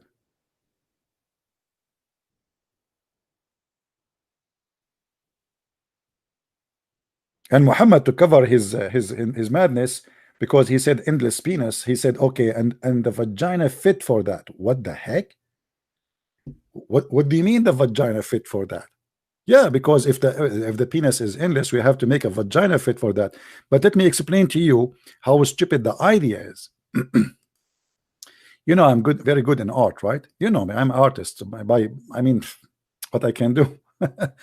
Art is I cannot resist being an artist. So this is Abdul. This is brother Abdul.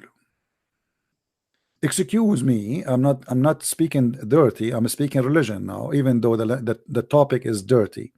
So this is Abdul, and now Allah is making to make his penis endless. Now Muhammad, he want to cover this lie, so he decided to make an endless vagina. But in order to make the vagina endless, you have to make endless women too.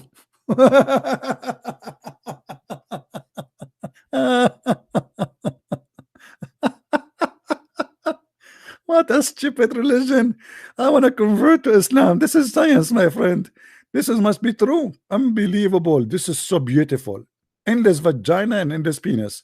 And not only that, the Muslim man, he will have how many years, guys, who remember how many years orgasm?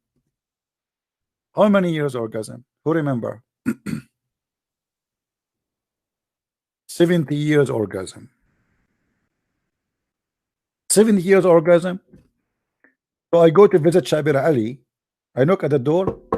Shabir Ali like, he's coming. So I come next year. Shabir Ali still coming. I come 10 years after. Shabir Ali still coming. I come 20 years after. Shabir Ali still coming. I come to Zakir Naik 50 years after. He's still coming. 60 years after. He's coming. Still coming. 69 years after. He's still coming. 70 years. He just done. Praise be to Allah.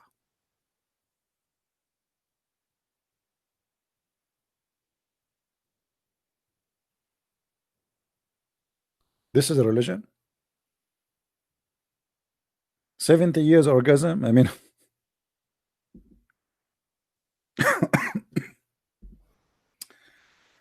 oh boy. If you want to learn, by the way, more about the stupidity of, like, especially sexuality in Islam, I made 2 books. Those are the newest ones. Variant number 1 and variant number 2, they are called Sex and Allah. Sex and Allah. You can read them. You can get them from Amazon, and you can there's tons of stories about this stupid madness of Islam. The more you know about this crazy stupid cult, the more you get disgusted, and the more maybe you will laugh in the same time. But in the same time, you find Muslims are so proud. I'm so proud to be a Muslim. Alhamdulillah. Alhamdulillah. Islam is a religion make you proud as long you know nothing about it. The second you know, the second you notice how stupid Islam is. Yeah, I have a total of 4 books, but they are translated in many languages too, and we are trying to translate to more and more languages. So you can go to Amazon, depending on your country. Amazon Germany is Amazon DE, etc. You can type Christian Prince and you will see what they have there. Don't you do this in Arabic? No, I don't do this in Arabic, because in Arabic we have many great Christians who they are doing great job speaking in TV, preaching to the Muslims, exposing Islam. So really they don't need me. I felt that I have a duty to speak to those people who don't have access to the Arabic language. Because you notice the Muslims, just because you don't speak Arabic, they say to you, they make fun of you. If you notice that when this kid hijab making mockery of David Wood because he doesn't speak Arabic, but he cannot do that with me, he will be humiliated immediately. So they always say to you, you do not understand Islam because you don't speak Arabic. And this is why they avoid me. One of the reasons they avoid me that I speak Arabic, which is a major reason. The additional major reason, my knowledge is beyond their prophet knowledge. I have answers for the Quran. Their prophet himself have no answer to it.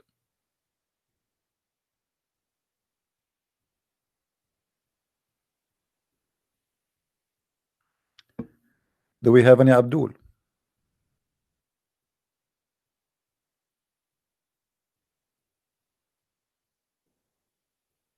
No, actually, I'm really happy that this debate happened between David Wood and hijab. In the beginning, I was upset actually, because they were humiliating, they were making mockery of David Wood, and he was very nice. And I don't like to see that actually. For me, I like Christians to be, they don't give a chance for those people to humiliate somebody. But this is the choice, the way he do things. I cannot complain. But for me, the debate was a very big win for us, because hijab, he destroyed Islam. If we go over the debate, we will find that he gave us, this is why he will never get close to me, because now not only he knew I have answers for everything and I can get him busted, I can use everything he said in the debate against him, which is very shameful.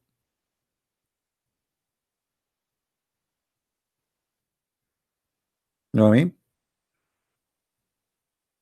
And now he spent like tons of videos trying to say he did not say Allah pray, but no, he said that. He said this is why the translator, he said he pray, he says for him, not on him. But he confirmed what David Wood he said. He said the translator said he pray for him, not on him. He did not say on him. So he tried to swallow it, he tried to change it, and then he said that the Jews for 4,000 years, they never broke the command, not even a single rabbi, which means he proved that the Quran is a fabricated book, because the Quran confirmed in chapter 9 verse 30 that the Jews, they worship a guy, his name is Uzair. And he made tons of mistakes and tons of actually it's not a mistake, it's a kind of stupidity, it's a stupid what he said, and this is why now he have to make tons of videos trying to cover his madness. Now, do we have any Muslim want to give us a call to give us something good about the Prophet of Allah? I don't want to talk about anything not good. Anyone?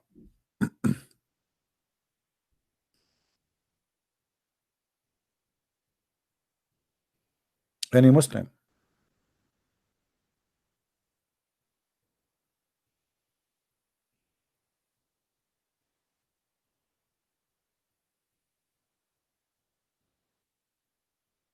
Any Muslim would like to call me? Mayday, Mayday. A Muslim is needed.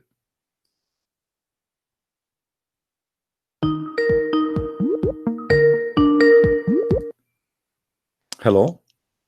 Hello, CP. Yes, my friend. How are you? Right. I'm not Abdul, but I've got a question for you. But you used to be Abdul before, right? You left Islam. Yes. Okay. Right. Yeah. Okay. Right, How it feel that to be Abdul no more? It's pathetic being Abdul, trust me. Okay. Right. My question is about Quran 68 verse 13. Okay. If you can do explain that and tell us the background story about it. Maybe we should talk about this verse to give it more time. You know, like it will take some time to talk about this, because this chapter here is kind of complicated, because it's not only one chapter, it's not one story. There's many stories connected to this. But if we go to the chapter of 68, verse number 13, we will find the following, just to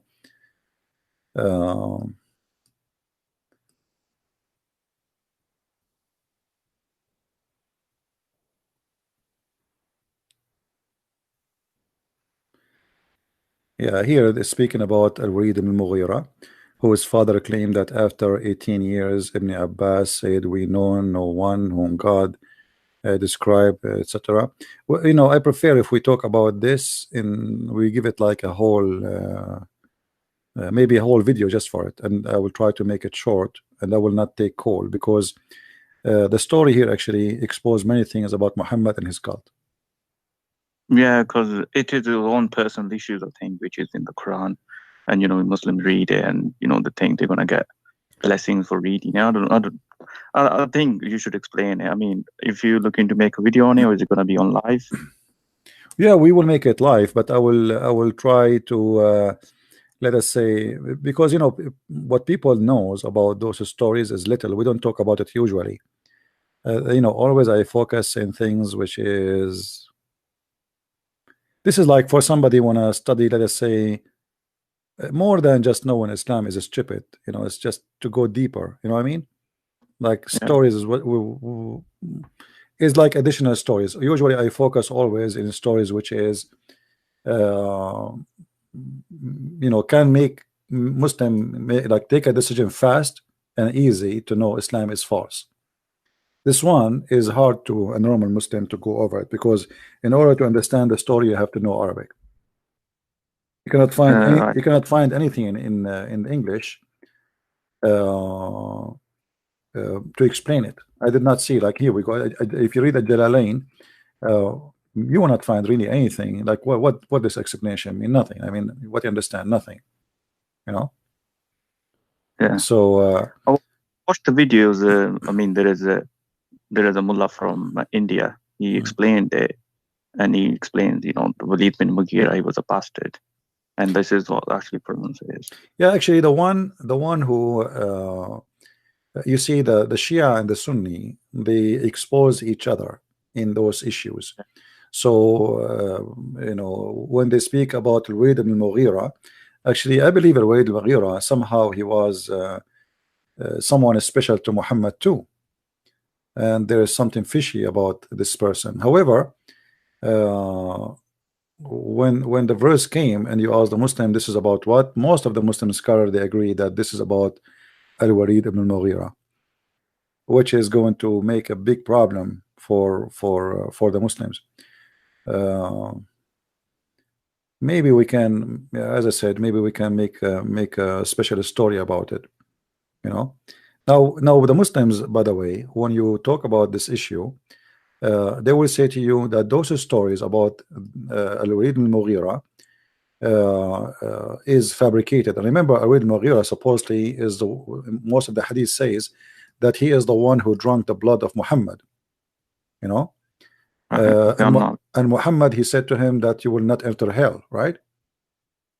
Okay. So how you will not enter hell? But Muhammad, he says that those who they are bastards and etc. I mean, it's a Muhammad life stories is a chain of stupidity.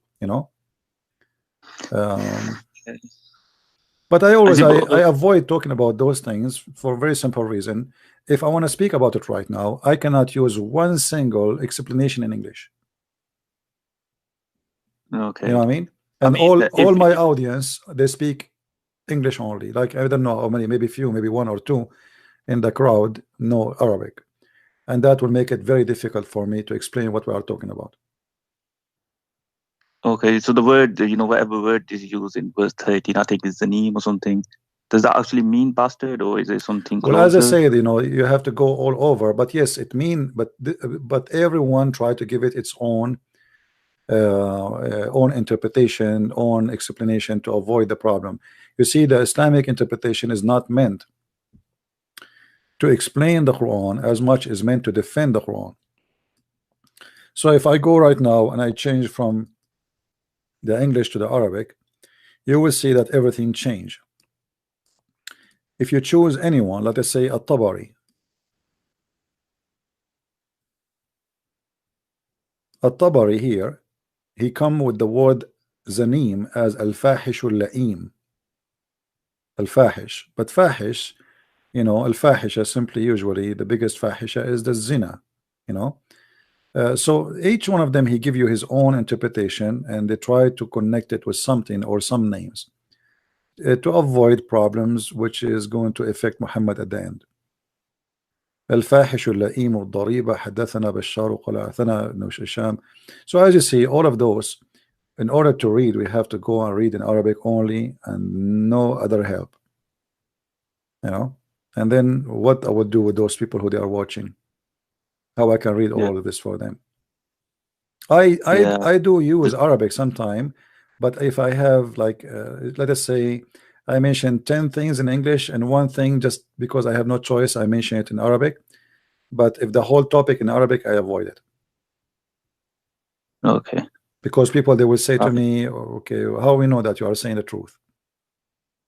Maybe if we get a Muslim who can call us right now and he can read for us and he can translate, so the Muslim will not say I'm making things up, that would be good. Maybe should be really covering and defend. Yeah, I mean, I will give him a chance to read for us and translate. This way they cannot say I am making things up and this is not what it's meant. Fair enough. Yeah. Right, Sifi, thank you for answering my call. You're welcome. Welcome, my friend. Thank you. And the issue is the Muslims always, when you get them busted, if you remember the guy the guy who he claimed that he is the friend of Zakir Naik. First he said to me, read for me from Qutada. We showed him Qutada, and then we got him busted from there, and then he called me again. He said the one you showed me before, it was not Qutada, but the fact it was. Then he said to me, read for me from Al-Razi. Then we showed him from Al-Razi, and then we got him busted again. So what they will say when they get in the corner, they will say, oh, at the end of the day, the interpretation here is made by a human being and he is not protected by Allah.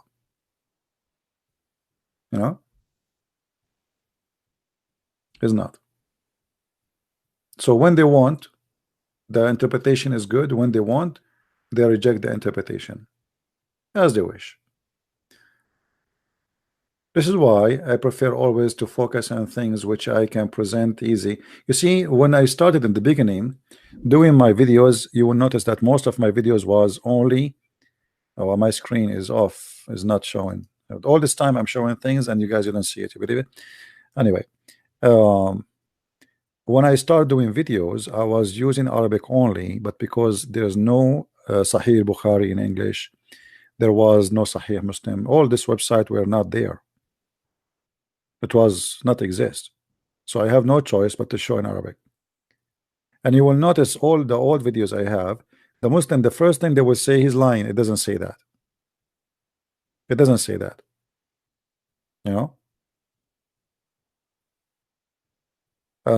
This is why I focus always on things which is in English. I cannot find anything here to prove our point in English, really. Even if you go to Ibn Kathir, Ibn Kathir in English, if you remember the story of satanic verses, everything in the satanic verses interpretation in Arabic of Ibn Kathir is gone in English, which means the translator, he took all the embarrassing stuff from the Arabic script and he did not translate into English. For this is a very hypocrite cult, which they always try to fabricate and lie and cover up. They don't translate. I never saw anyone translate the Quran or give interpretation for the Quran in English. They try to fabricate. They change. You see, even if you go and read the translation for the Quran, any verse, you will find every translation give you something totally different from the other one. As an example, like when the Quran speak about Mary, that the one who protected her vagina, I did not see one translation saying the word vagina.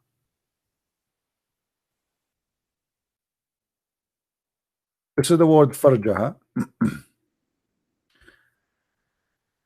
And Mary, the woman who protected her private part, you will see the word farjaha is gone.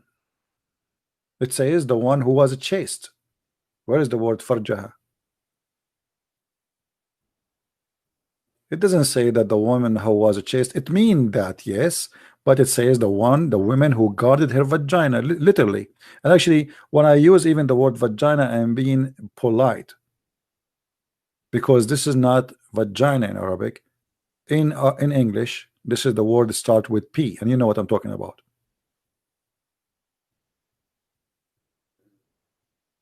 So this is why when you learn Islam from an English translation or something given to you by a Muslim, you will find how much far away the translation from reality.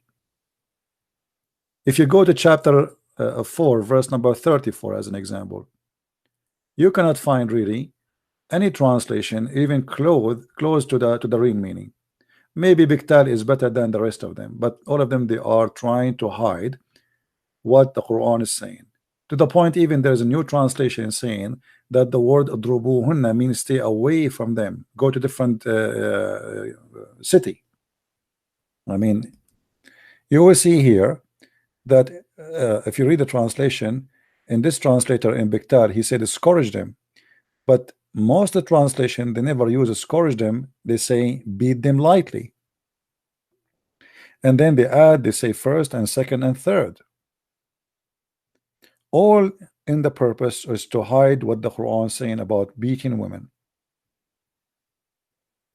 And those things only happened when Muslims, they try to present their culture, their religion into a Western man who don't accept such a thing.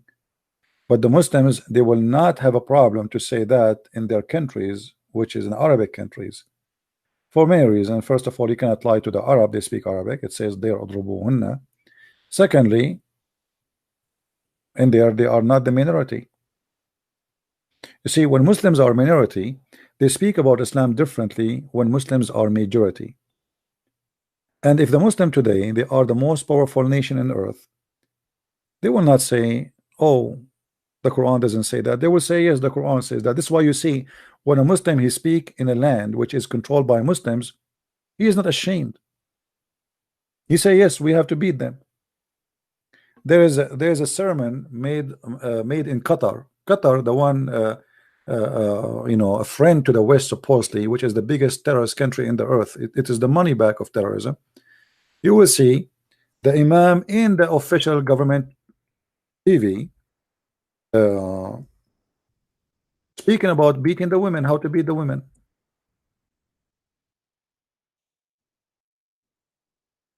And nobody is upset. I mean, did the prince put the guy in jail? Did they fire him from TV? No, this is a normal speech.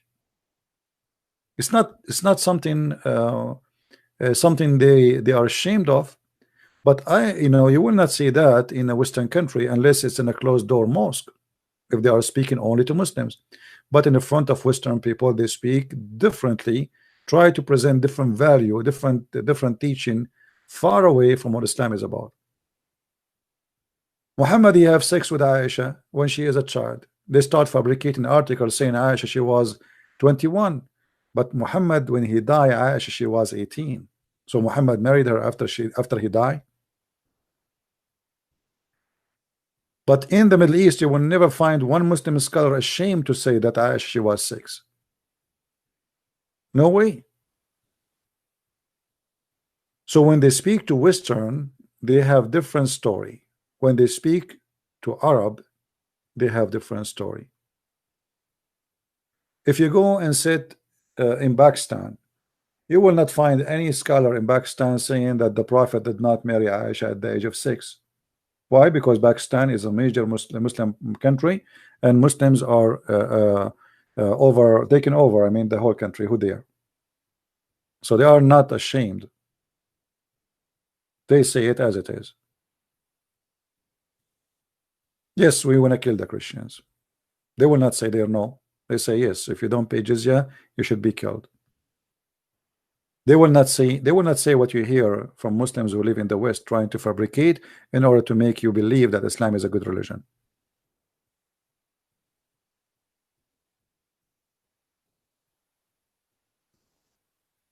Any Muslim?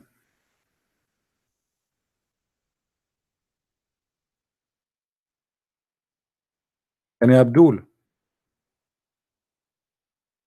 Actually, there's a video where the Imam, he say I'm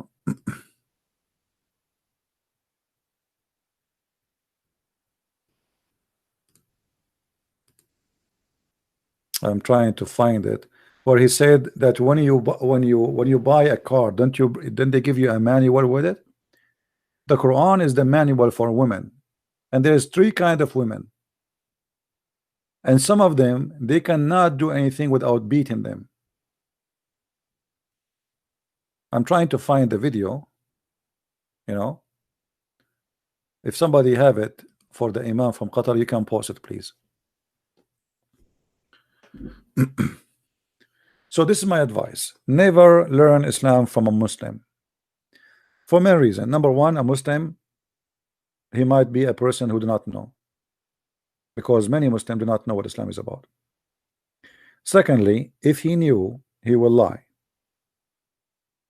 They will fabricate, and they are allowed to fabricate in this religion. You see, the problem is, people assume that if somebody have a beard, that's mean he is religious and he will not lie. In Islam, they are allowed to lie. Not only they are allowed to lie, they are encouraged to lie.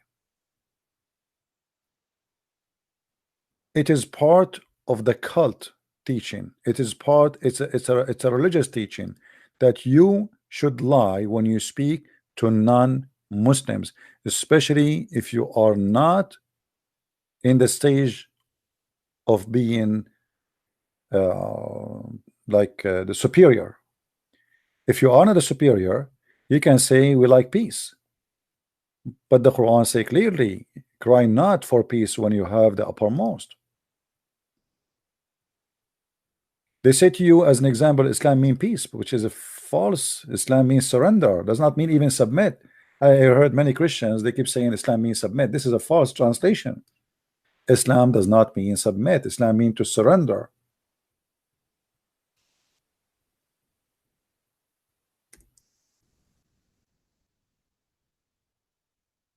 If we go in the Quran, we will find the following.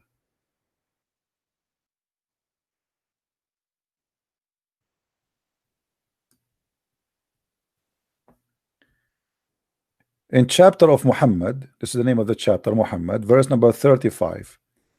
It says, don't flatter and cry out for peace when you are the uppermost. Do you see it? So when we cry for peace, we cry for peace only when we are weak, until we get strong. So Egypt now, they sign a peace agreement with Israel. Is that allowed in Islam? Yes, because Egypt is not in a stage or in the position of taking over Israel. But if Israel, when they became weaker and Egyptian army became stronger, then the Muslims, they have immediately to forsake, to destroy the peace agreement, because that is against the Quran. For now they are the uppermost.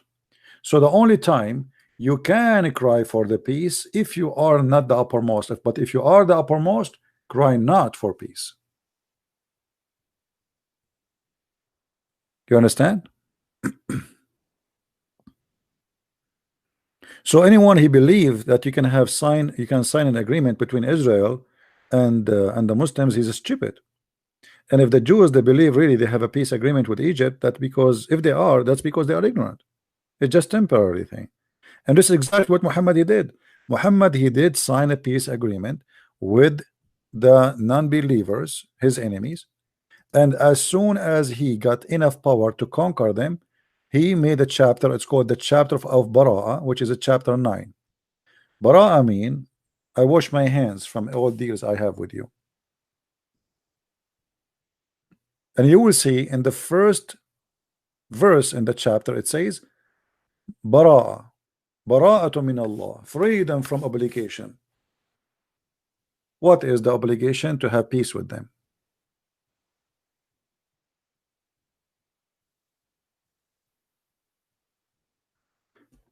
If the Muslim today they have the power of America, all of you will be burned alive.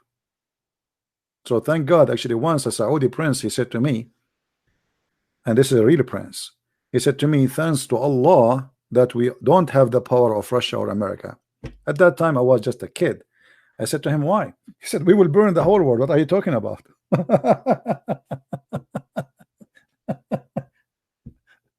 He said, we will burn the whole world if we have the power of America or the power of Russia. And he is right.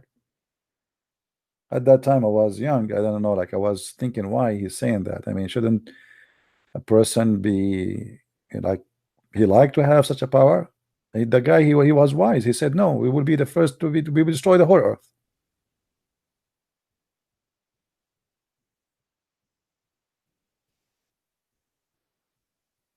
Because after the Muslims, they destroy the non-Muslims. What would they would do with the Muslims? The Muslims will start killing each other. The Sunni are divided, the Shia are divided. The Sunni, they want to kill the Shia they want to kill the Shia they want to kill Shia. And the Sunni, they have many sects, and the Duruz and the Ahmadiyya. So they will the whole earth will be burning, even if there is no nuke. Right now, as we speak, the Muslim Sunni, they are fighting in Syria, killing each other. Both are Sunni, and both they call each other kuffar. You know, Muhammad himself, he established the rule of destruction for his own religion, and I'm very thankful for him actually for doing that. Muhammad, he allowed the Muslims to kill each other. And because of the verses he made in the Quran,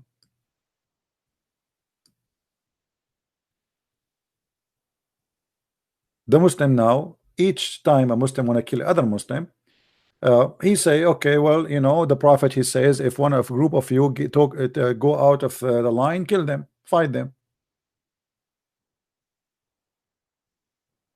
kill them, you know.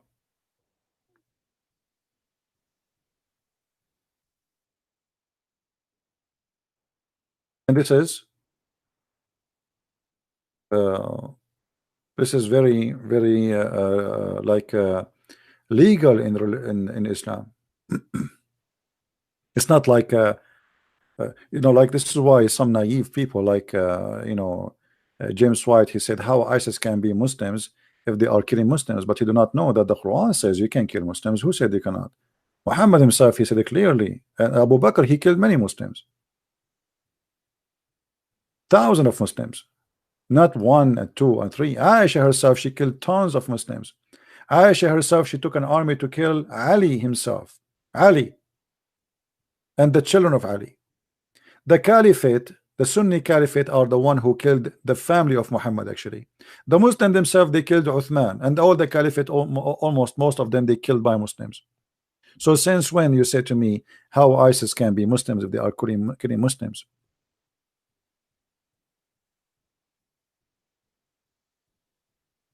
Right?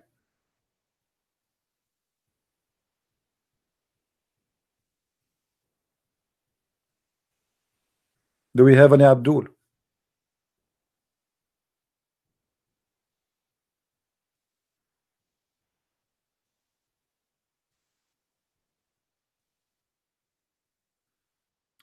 Look like we are out of Abdul. So many Indonesian. I love you people from Indonesia. I'm really happy to have you.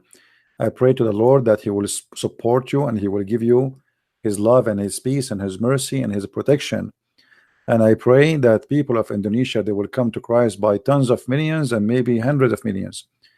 The Lord, my friend, He is there, and He will never leave Himself without witnesses. Don't worry about discrimination. I am from a country where Christians are discriminated, and that make us better Christians, does not make us bad Christians. That does not make us lousy ones. So the discrimination is the same as good as fire to the steel. There's iron and there's a steel, and discrimination will make you the steel, my friend. So you will be the front edge, the sword of the truth, not the sword of violence, and you will be a winner, and you are victorious. If you go and read the stories of all the disciples of Jesus, you will find that they lived nothing but under discrimination. Not even one of them enjoy freedom. They've been killed, they've been captured, they've been crucified upside down, they cut their heads, they cut their hands, they feed them to the animals, they did everything you can imagine. But yet they are the best of us. They were not weak, and they were not fake Christians.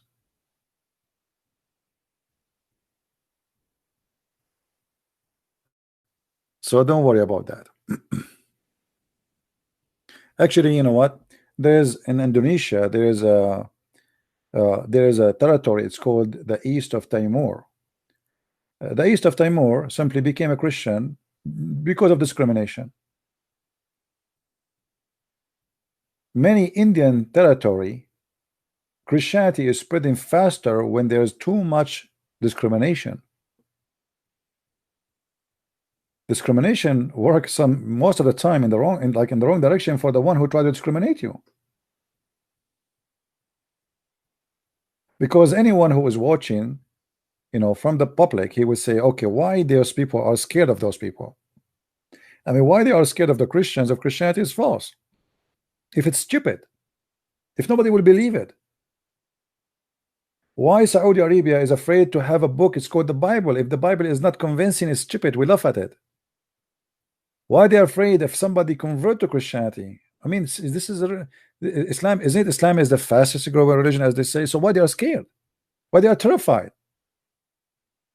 Because they knew that they have nothing. They have false religion, and the only way to hold that religion together is to stop you from saying who you are. And they hope by saying that or doing that, they will stop others to join you. So they will use violence against you to scare the rest. So don't join them. We will do this to you. But that never worked. It worked in the opposite way. I went to China and I saw how Christianity is spreading in China like fire. And the Chinese government every few weeks destroy a Christian church, a huge ones. And guess what? Look what they do. When they destroy a Christian church,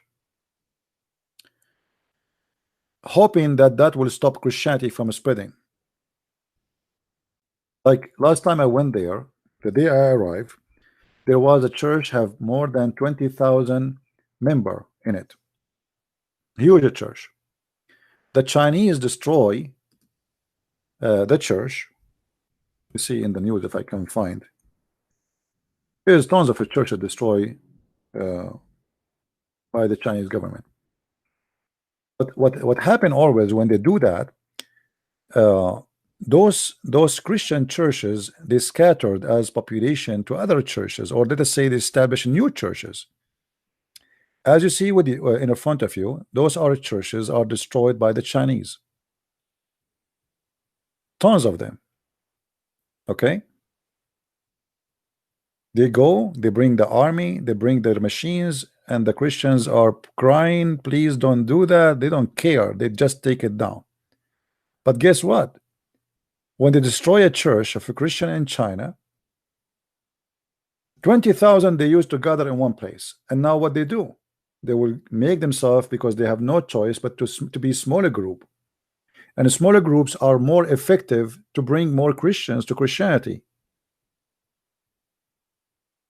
Because now you can have a church inside your house. Here we go, you destroy my church. So now, okay, we have a Christian friends, we come to my house and we have a prayer and we invite the neighbor. And he invite his neighbor. And now instead of having a church of 20,000, the 20,000 they bring, it's like the 5 fish, the fish, you know, the miracle of the fish. The fish multiply 2,000 of fish. So they hope by destroying the church they can stop Christianity. But Christianity, China, I say to you, China is the coming giant Christian country, and nobody can stop that. It is the biggest Christian country in the world. Soon is going to be. People are converting to Christ in China as never before. You cannot even imagine it. When I crossed the, you know, the in the customs, the guy, he said to me, are you Christian? I said yes. He said to me, are you here to teach the gospel? You know, I said to him, well, if you allowed me, I will. I did not lie, you know. So it looked like he did not understood that. Yes, you know, I said to him, if you allowed me, yes, you know. And but I was saying, yes, I would do that, you know, if you allowed me, I will. Which means if you as a person, you like me to preach the gospel for you, I will. So they are aware of anyone who come from abroad that he is coming to teach the gospel. But they do not need me there. Actually, I wasn't there to teach the gospel. I was there trying to share Islam with the Christians, to teach them about the cult of Islam. And you know, wonderful believers, wonderful people. I confirm to you that China is the coming Christian country. Is going to be the biggest ever you can imagine. I will not be surprised if China in 50 years from now turn from communism. Actually, there's nothing communist about China. I don't know how many of you been in China. Who of you been in China before? Anyone of you been in China before? There's nothing. There's nothing communist there. There's millionaires there more than America. I saw Porsche. I saw fancy cars. The name is communist, but there's nothing communist in it. There's poor people, yes, but there's very, very filthy rich people there too. So like for me, I thought when we say China as a communist, it's communist, that's it. But China is different kind of communists. They have different the communist there is like the government is a business. So like you run a department, the employees of this department, they make money from the department. It's not a normal government.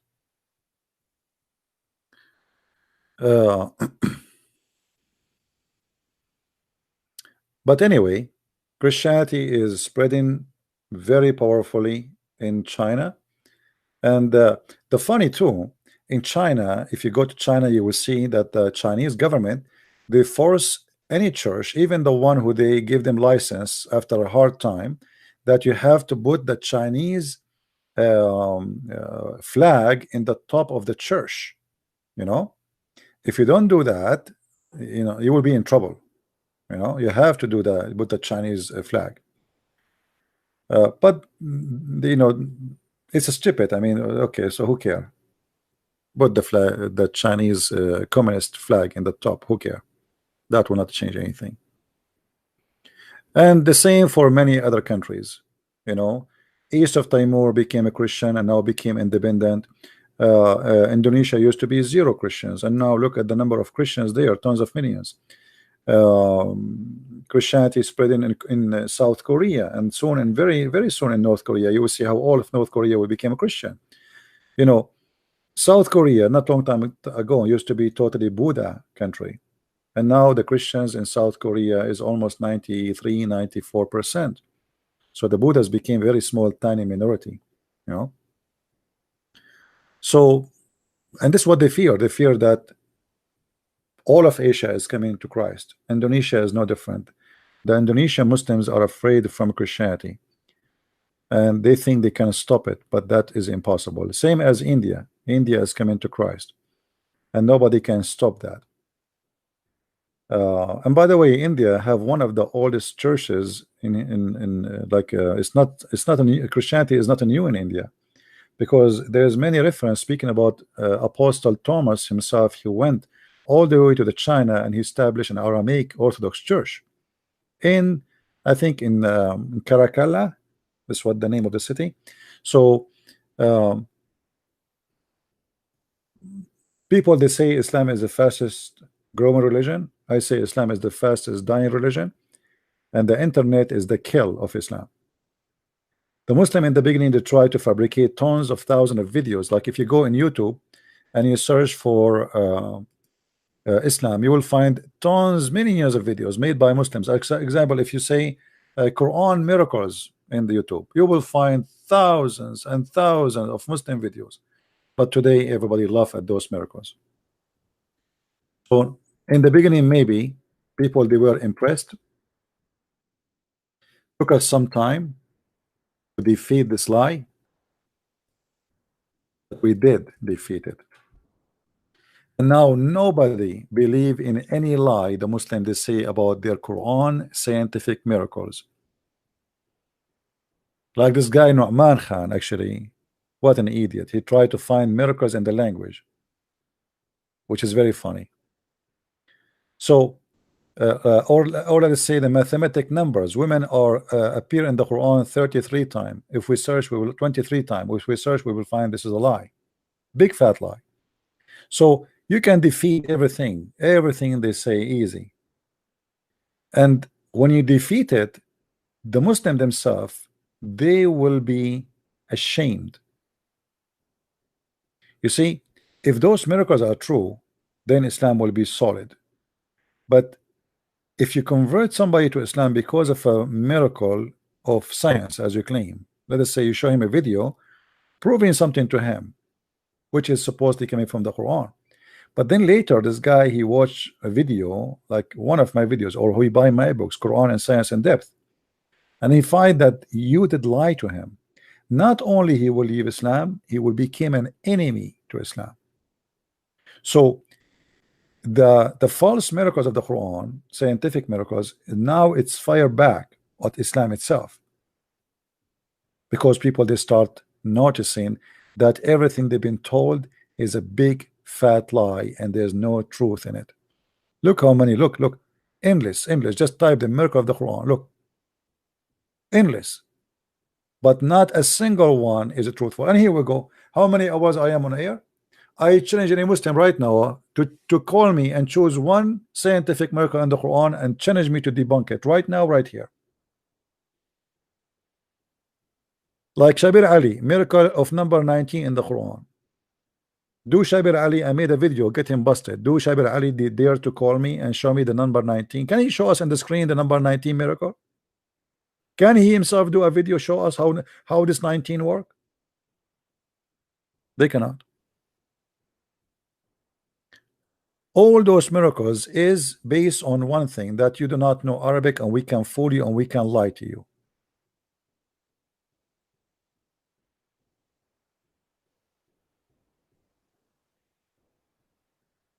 Not a single statement there is true. Miracle number 19, I made a video, many videos about it, and show you how stupid it is. You can just search for it. Just type mathematic miracles in the Quran, Christian Prince. Lies over lies over lies, non-stop. Your God even do not know how the baby is made. What miracles? Your God, he think that the bees, they eat fruit and they shit honey. Your God, he think that the women have a sperm coming from her ribs. Your God, he think that the mountains are placed in the top of the earth. Your God think that the hail or ice is coming from mountains in heaven. I wish I can play those videos, but you know they will claim copyright over it. 6, determine miracle of the Quran. How you determine 6 in the Quran? Any Muslim wanna call me and choose one of those miracles to talk about? I cannot play any of those videos because they will claim copyright over them, my friend. But what we can do, tomorrow we will do live podcast, and I will call it from now Quran miracles, and we will challenge any Muslim from around the world to call us live, and he pick up the miracle and we get it busted. Deal? We will not choose one, they choose. There's a website, it's called Quran Miracle. We will open it for them and we will say choose one for us. Supposedly have all the Muslims claim about Quran miracles.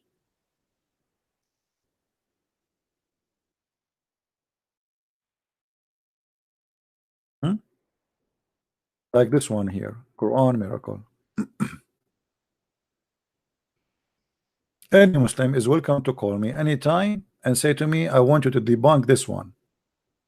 And you will see, I will guarantee you that everybody will be laughing at the lies is there. Look how many, look. Not a single one is true. Not a single one.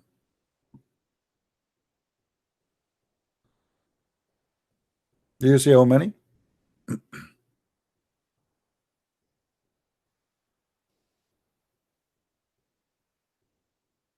And actually, here we go. I'm supposed to go and leave, but if a Muslim now, he can call me and mention one miracle for me which is impossible to prove wrong, I'm here. I will give you the coming 10 minutes to call me, my friend. Who is a Muslim wanna call me? Choose any of those miracles, or even something is not mentioned here, no problem. Not necessarily. I'm just showing you a website because you need to give me the article so we can see what the claim is. This website supposedly about miracles and the Quran. Not only it is not a true, it is a stupid, and you will die laughing at the what is science to be the opposite.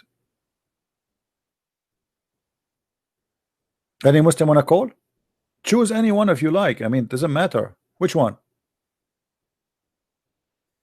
They knew they cannot do it. They knew they knew it's a lie. You know, the Quran itself says Allah, he never sent a miracle. So what do you mean we discover miracles in the Quran? How the Quran says we did not give miracles to Muhammad, and then you say to me discovery. وَمَا مَنَعَنَا أَن نُرْسِلَ بِالْآيَاتِ.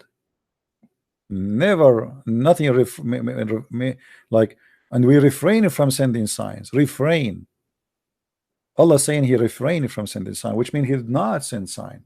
So if you say to me all of those are signs, that means this is a contradiction for the Quran. How he say he refrained, but yet he is sending miracles? You know what I mean?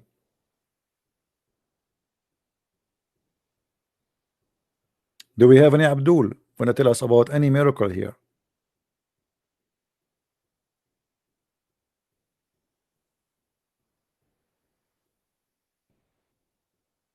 Tomorrow, what time, guys, you think it's a good time to have live podcast?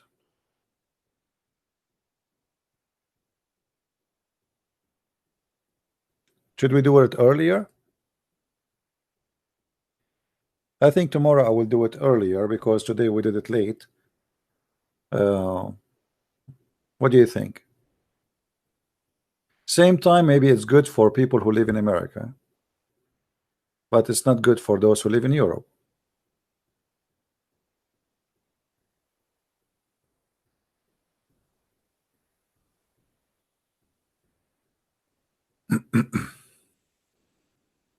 Yeah. Well, we will see. Let us see what the Lord will inspire me. You know, we will see. But anyway, be sure that you have your own subscribe to the channel, so you will be notified. And maybe in a few hours I will decide when I'm going to do the broadcast. And tomorrow we will talk about the miracles of the Quran. All right. And I will not choose a topic. The Muslim, they can call me and they say, okay, I challenge you. Don't tell me what it is. Just don't tell me now. Call me suddenly, say something to me, and challenge me to prove it. And I will guarantee you that everybody will laugh at your miracle. All right.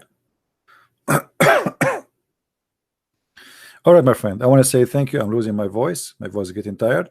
I want to say thank you for being here, and thank you for those who made donation. We appreciate you. May the Lord bless you, and may the Lord bless all of you and all of us together. And we pray for all those who they decide to leave Islam today live on air, and those who they are thinking about it, even though they did not have the courage to say we will. But I'm sure they will text me, as many they do. Actually, today I got many texts right now as we speak, from people who decide to leave Islam. But I do as they wish. Sometimes they don't mind to show, sometimes they don't want to be known. So we respect their wishes, but if you change your mind, you like to speak, or you like me to say that the brother who called us a second ago or 15 minutes ago, he decided to leave Islam, let me know, and I will be happy to say so. My friend, you cannot build a religion, or you cannot defend God by lying. And the clear proof that Islam is a lie, that Muslims, they cannot defend Islam without creating lies. If Islam is a good religion, why Muslims they need to create such a website full of lies? If God is God, God do not need you to find discovery in the Quran. Why your God did not find the discovery himself? Why your God did not find the speed of light? Why he did not say, here we go, the speed of light in the Quran? You are smarter than your God. And the funny, all those things the Muslim they claim, it is discovered by the Western, not by them, not by their God. Speed of light, vision, pharaoh mummy, stream explosion, human embryo, mountains, age of universe, spider, internal waves, milk, brain functions, pyramid, ants, atmosphere, base 19, hydrogen. I mean, why God of Islam did not say to us the mathematics miracle of the Quran 19? The Quran speak about 19 angels only. I mean, why? What's wrong with this God? You Muslims are smarter than him, obviously. And if we go and check every one of them, we will see that this is nothing but a scam. And this is additional proof. And I challenge any Muslim who is listening that tomorrow when we go live broadcast, you call me and you choose anything you wish, from here or from different website. I don't care. I like this website because it's putting it all together, and you know it's easy. But you can give me any website of your choice. Give me the name of the miracle, the article. We will read it together in the screen, and you will see yourself. You will be ashamed what you challenge me to explain to you or to debunk to you. Why Christians don't do that? Because we have the true God and we are true believers, and true believers should not fabricate lies and claim miracles which does not exist. We don't. We do not need it. But because Muslims, they have a prophet who have nothing. You don't even have a prophecy. As you see, a Muslim today, he called me, says, can you answer this prophecy? And we showed him that this is stupid, and he agreed this is stupid. So he called me to prove me wrong. He ended saying he's saying this is not right.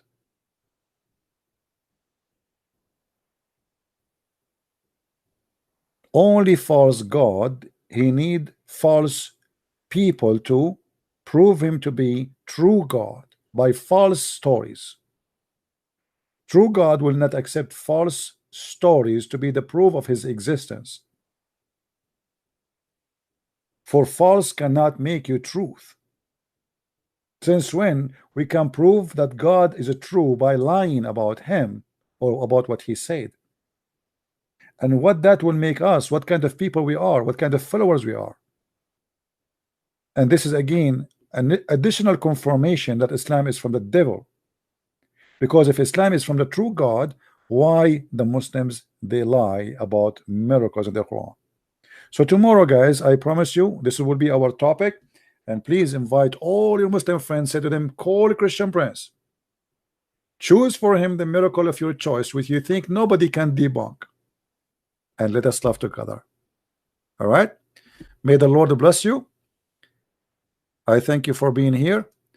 And until we see you tomorrow again, Christ is Lord and Islam is false. And see you soon again. Bye-bye and take care. Thank you.